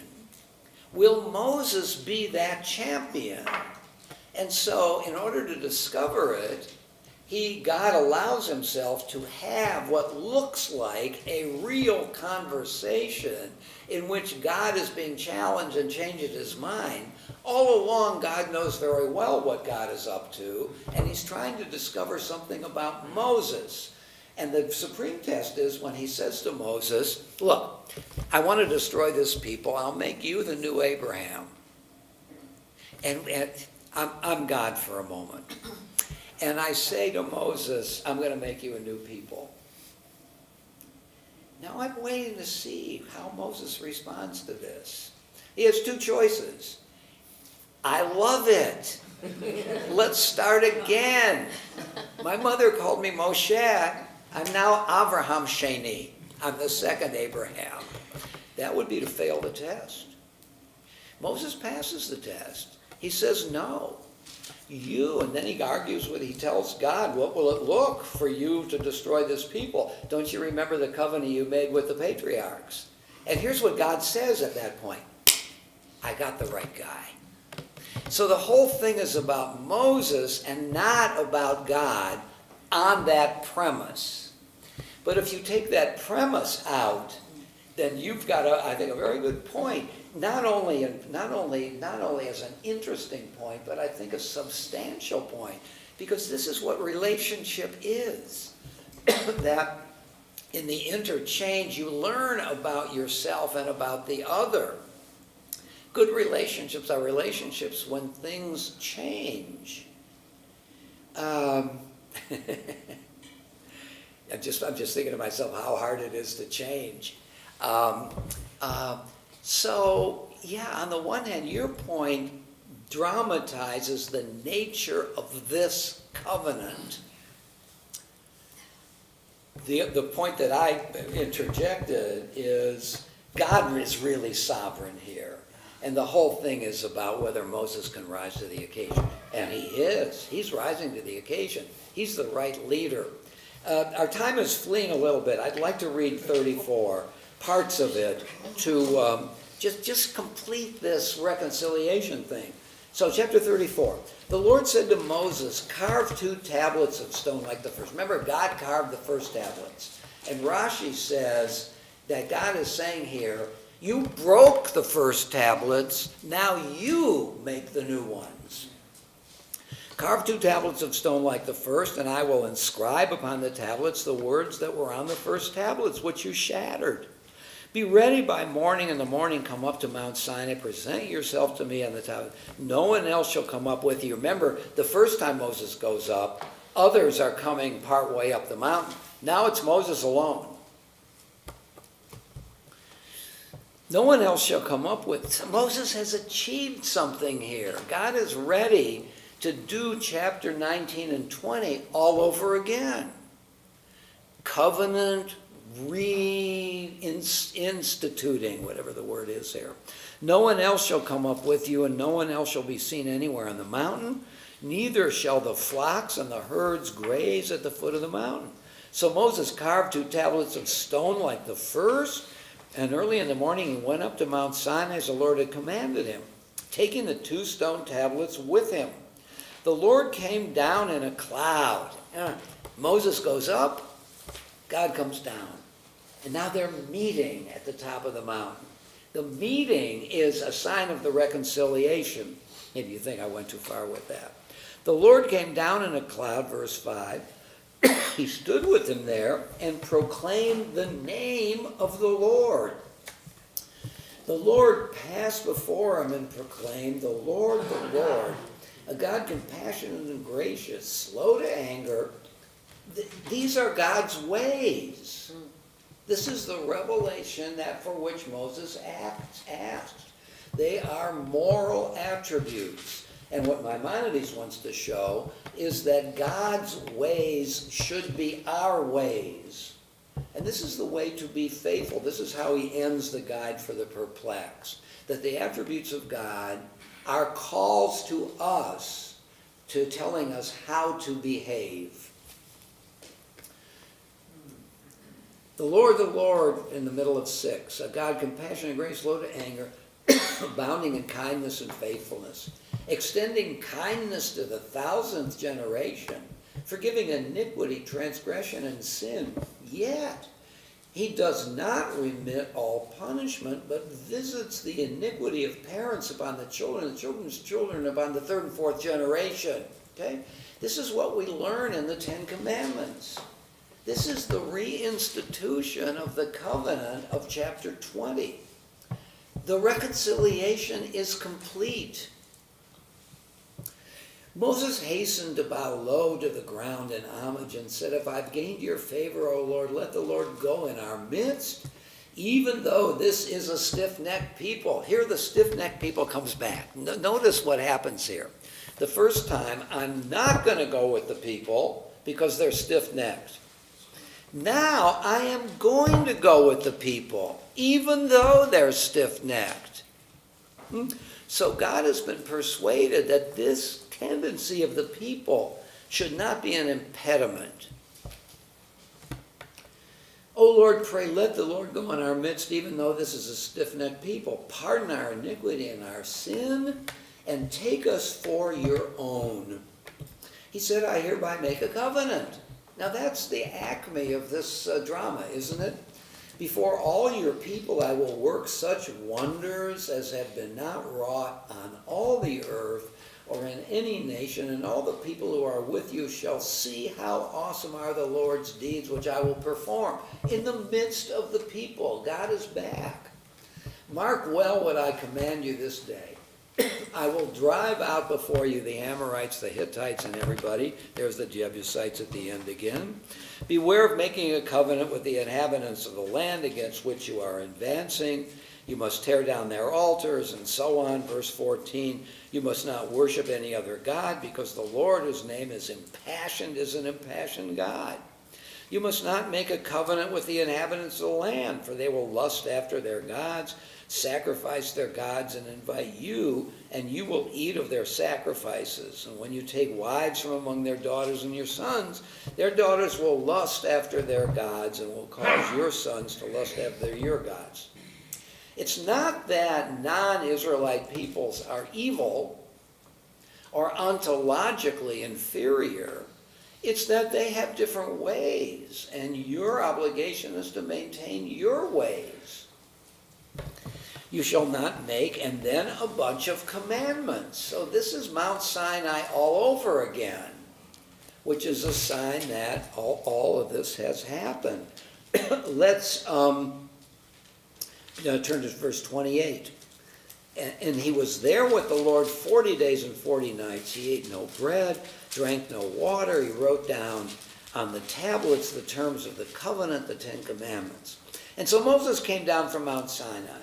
And as Moses came down from the mountain bearing the 2 tablets of the pact, Moses was not aware that the skin of his face was radiant, since he had spoken with God. In other words, this physical sign is a sign of the regained intimacy which Moses and God have attained, which the people see. Aaron and all the Israelites saw that the skin of Moses' face was radiant. They shrank from coming near him. But Moses called to them, and Aaron and all the chieftains in the assembly returned to him, and Moses spoke to them. Afterwards, all the Israelites came near, and he instructed them concerning all that the Lord had imparted to him on Mount Sinai. And when Moses had finished speaking with them, he put a veil over his face. Whenever Moses went in before the Lord to speak with him, he would leave the veil off until he came out. And when he came out and told the Israelites what had been commanded, the Israelites would see how radiant the skin of Moses' face was. Moses would then put the veil back over his face until he went in to speak with him. Okay? So Moses' intimacy with God, with physical implications on Moses, is part of the revelation to the people that God and Moses are now tight again for the sake of the people. So, crisis resolution. That's what I think these three chapters really accomplish, that things can get awfully dark when human beings are involved. But there is a way back if you have good leadership and you have the God of Israel in your universe who is ready, but only with some work, to be drawn back into the process. I want to read a little bit of a poem, which I think, it has nothing to do with this chapter, but it seems to me it's not about Moses, not about religion. But I think that it points to something that's powerful here, and we have our poets to thank for something like this. Now, this is W.H. Auden's poem in memory of William Butler Yeats. which I love with all my heart. I mean, I have trouble reading it because I get so moved by it. So there are 3 parts. Here's part 3. Earth, receive an honored guest. William Yeats is laid to rest. Let the Irish vessel lie emptied of its poetry. In the nightmare of the dark, all the dogs of Europe bark. Yeats died in 39, I think. This poem was written probably in the early 40s.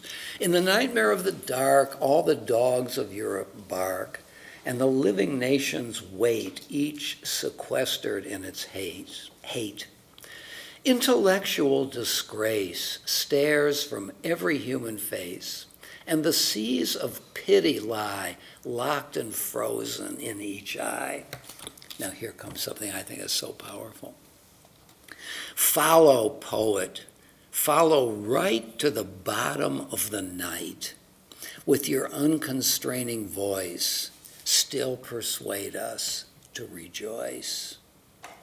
With the farming of a verse, make a vineyard of the curse. Sing of human unsuccess in a rapture of distress.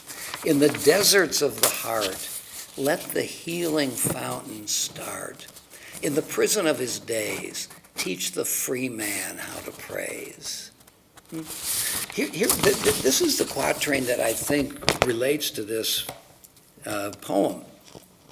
Follow, poet, follow right to the bottom of the night, the Golden Calf incident. With your unconstraining voice, still persuade us to rejoice. Chapters 33 and 34.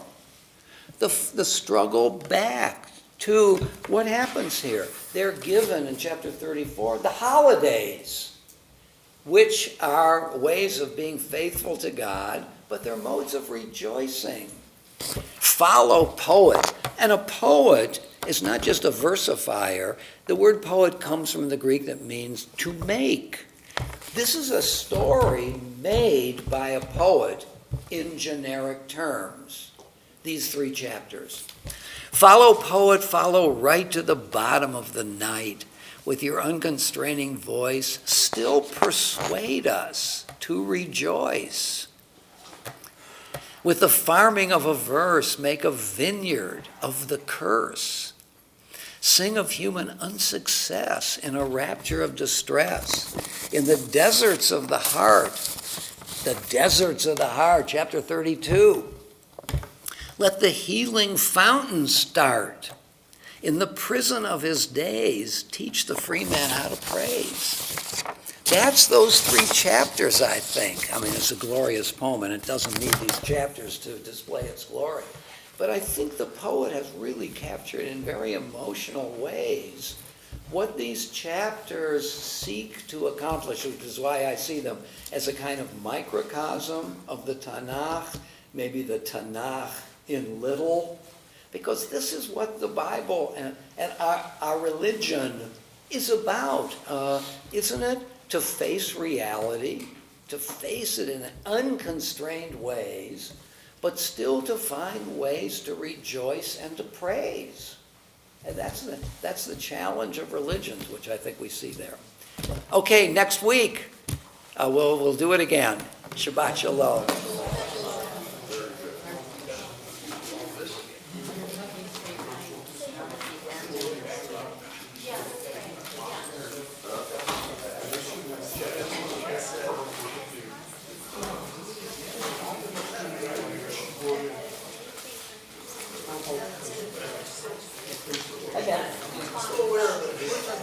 Commandment, you shall have no other idols before you, or no other gods before you, prior to Sinai?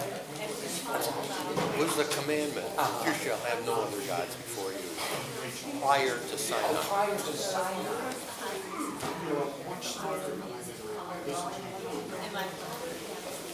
In other words, were the Israelites, should they have known that they were not to build a golden calf? What's the point? I mean, it's the question of when. I mean, mean, they thought they were honoring God, honoring Moses, meeting with God and bringing them this knowledge on the mountain. It's a question as to when monotheism is not achieved. Isaiah has it, you are God and there is none else. That's monotheism. You are our God is not yet monotheism. Because you're my friend, doesn't mean that I don't have other friends. But it also didn't mean there were other gods. Well, that's right. As soon as there's a whole panoply of gods, and you have to choose me. Right. So that's what we call henotheism. Polytheism is many gods for many people. No, my point is, here's these people making a golden calf, and they're going to lose their life for it. But how did they know that they were not? But they didn't get the Ten Commandments yet. They did in chapter 20. This is chapter 32. So they've gotten the Ten Commandments. They did get the word, the law before. Yes. But even thou shalt have no other gods. And of course, they said they would obey whatever he said, even though we don't know what you're going to tell us. Right, exactly. Again, leave it up to Moses. Yeah, it's not as smooth theologically. But I think that's I'm thinking, here's this crowd of people. They think they're doing the right thing. The Bible doesn't say that. That's not your point. The Bible doesn't say that. Right. You're punishing these people But I think because of their ignorance. If you take the order of the Bible as the order of their experience, they've already gotten it. They had. What chapter did they get that? Chapter 20 is the Ten Commandments. Okay. Bad luck. Every now Bad and luck. then something is clear. For the most part, it is not. Yeah. Great. Okay, have a good day. You too. Just trying to process what you just said. That's okay. Let's go. Trying to process what you just said.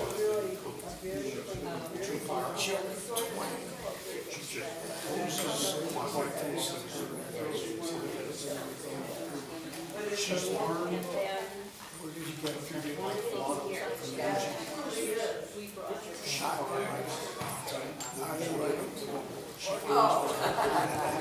Well, I think it says somewhere, I think I can find it, written by the finger of God.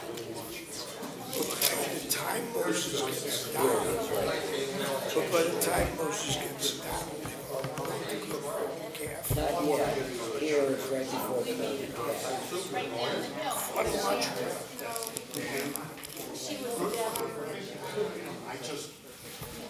Chronologically, they built the golden calf before the time Well, the Ten Commandments say you shouldn't. Well, when he finished speaking, yeah, I see your point, and you might be right. Let's just see. All the people. Here's the Ten Commandments finishing. All the people witnessed on the light and the glare, and the people saw it. They fell back and stood at a distance. You speak to us, they said to Moses, and we will obey. But let not God speak to us lest we die. The implication is God is speaking here. They don't want to stay for the whole thing. And so they tell Moses, you speak to us, implying that what God spoke, they want Moses to tell them.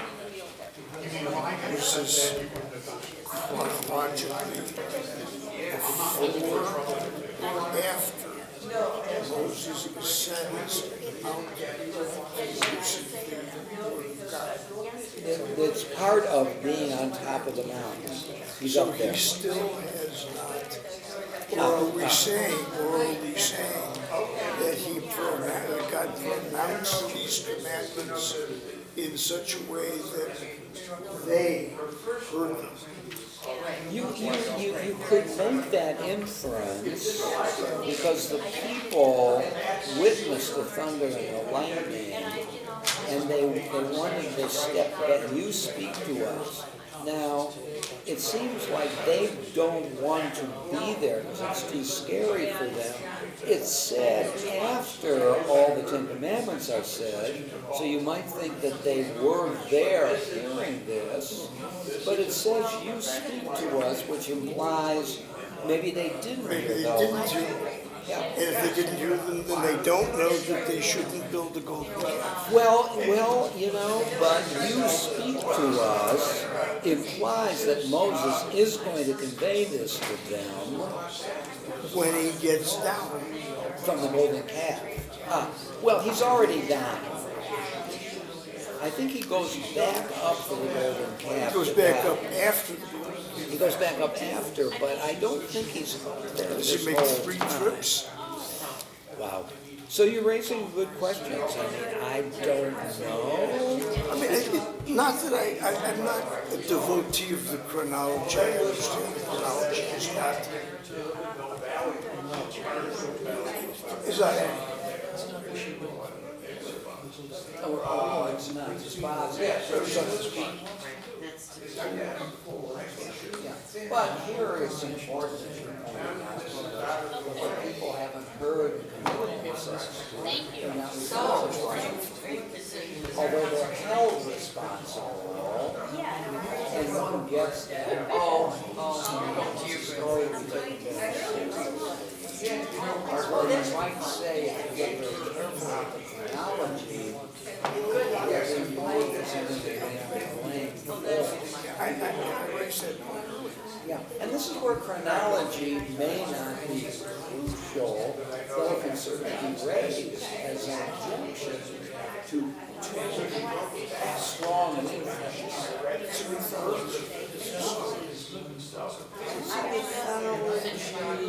But it also has to make sense. Punish means there's something.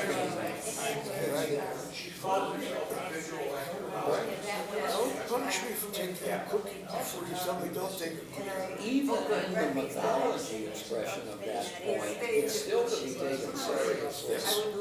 Yeah, because it's the logic of the relationship. What might resolve that is if they actually did hear it, perhaps didn't understand everything, and that's what they needed Moses to do, is can you expound upon this? Scott's making a move here. But, yeah, well, this is what we do. But it sounds like they're frightened of the voice, the glare of the horn, the mountain smoking. No doubt about that. So it may be right in the middle of the giving. They say, Moses, you take over. Right. And may not have heard some of, or all. Maybe the blaring of the horn is prologue. And, Or is symbolic. Right. They heard the Lord and his as a blaring of the horn. I see, I'm intelligible to that. Could be, sure. And it ties into another point.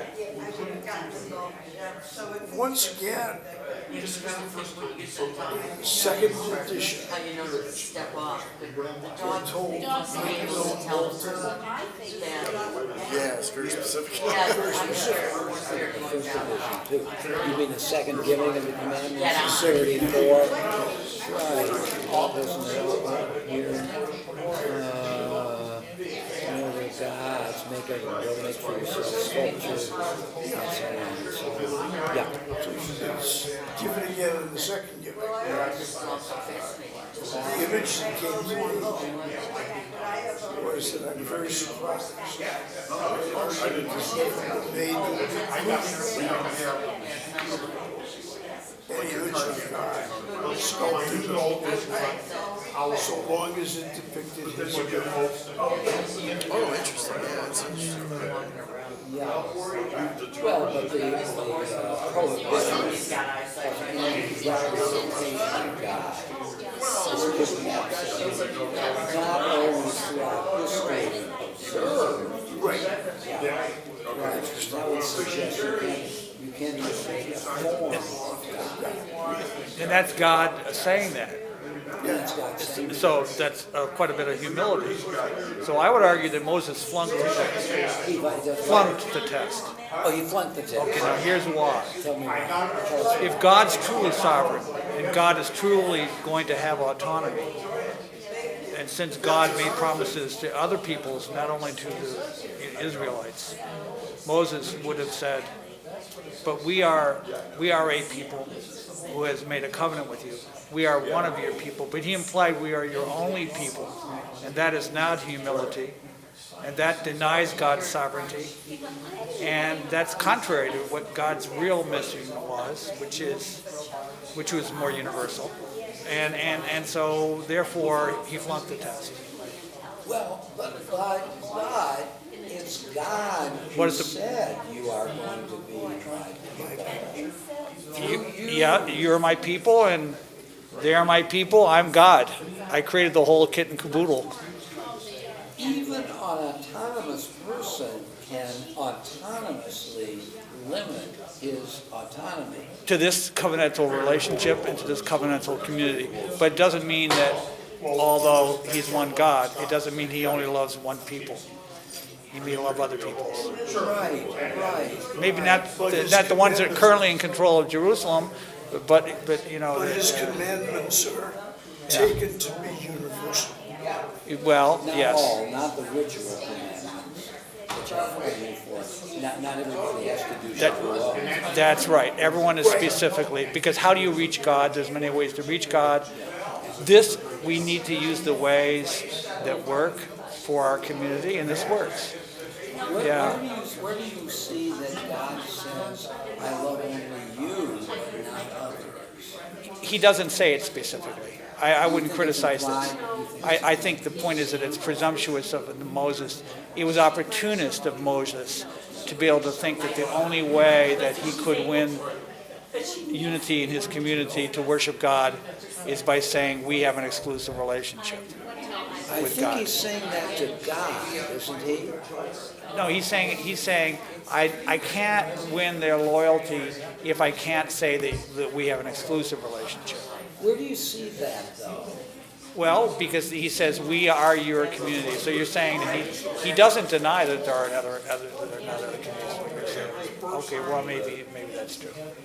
But I think it is true that the Bible says that God has a special affection for this people. Exactly. Yes. But don't forget, when he calls Abraham, through you shall all the nations of the earth be blessed. So that's right. Abraham becomes an instrument for a goal that God had from the beginning, but he couldn't pull off directly. Plural nations, right? Exactly. And God is fundamentally but universal. yes, and also he could also say, "This is the first time you're going to see what I can do. There may be many more times in the future that you will see." I was just trying to be provocative by saying. Well, I love it. No, that's how we get clarity. Yes. Being provoked. Yeah. Oh, A little rhetorical dueling. Yeah, no, we've got to have it. I mean, and incongruity. I love that you're using altar again and again.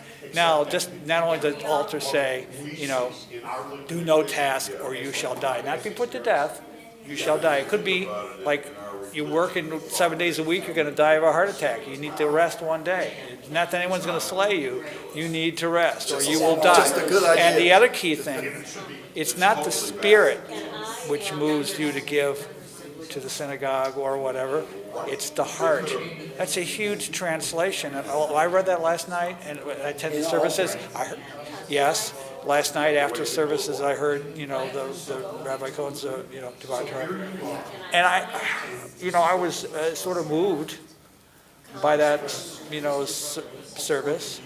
But also it's from the heart that one gives, not from the spirit. And that's a huge difference in the translation, according to altar. It's a biblical anthropology. Art is also the seed of God. Is it? He always has to be. Because the heart is what keeps the blood flowing to the brain, right? Well, I'm not sure that we're thinking scientifically. Yeah. Yeah, I think the seed of emotions Do this with current circumstances. Is that right? something like that. Uh-huh. At all 100%. But the spirit is sort of amorphous.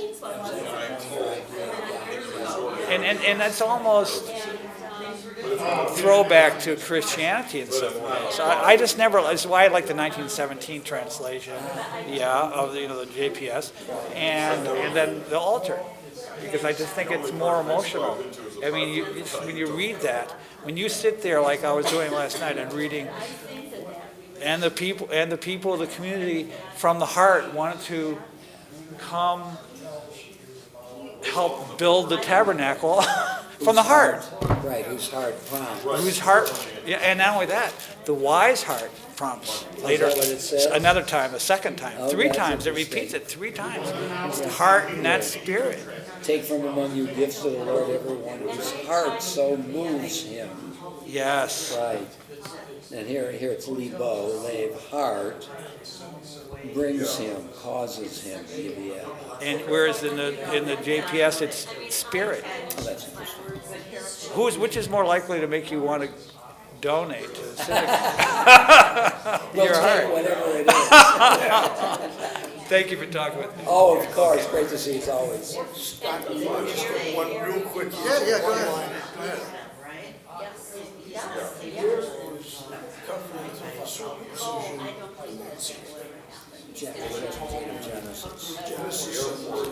With Abraham, right? With Go Abraham. walk out, there'll be all kinds of people trying to catch them, you can't, don't do that.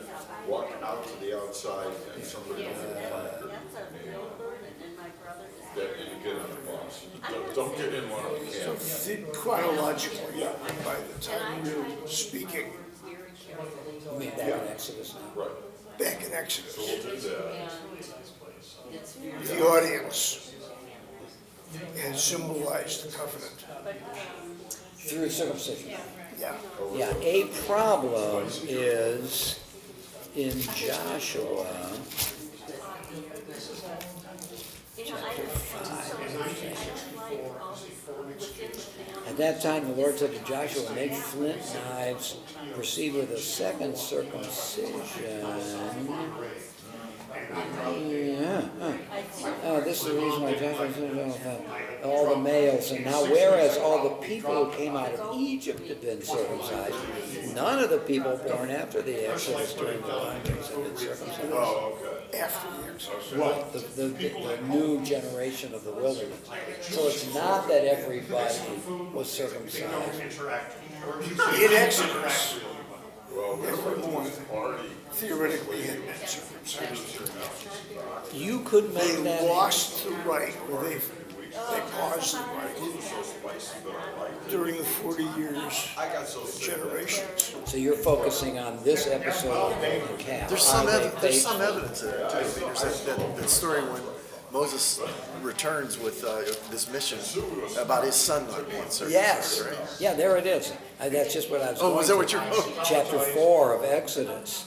This is a mysterious thing, and that's right. Right. Scott pointing out there, Moses coming back to talk to the people. At night in the encampment, the Lord encountered him, sought to kill him. So Zipporah, Moses' wife, took a flint, cut off her son's foreskin, touched his legs with it, saying, you are a bridegroom of blood. And whose legs did she touch with it? That's the problem. And when he left them alone, she had a bridegroom of blood. Well, that implies, without stating, that somebody was not circumcised. And in an emergency situation, the Lord encountered him and sought to kill him. Who knows what that is? Why? But one possible reason is he hadn't been circumcised. Another is this is a dangerous mission and so on and so on. It's not crystal clear.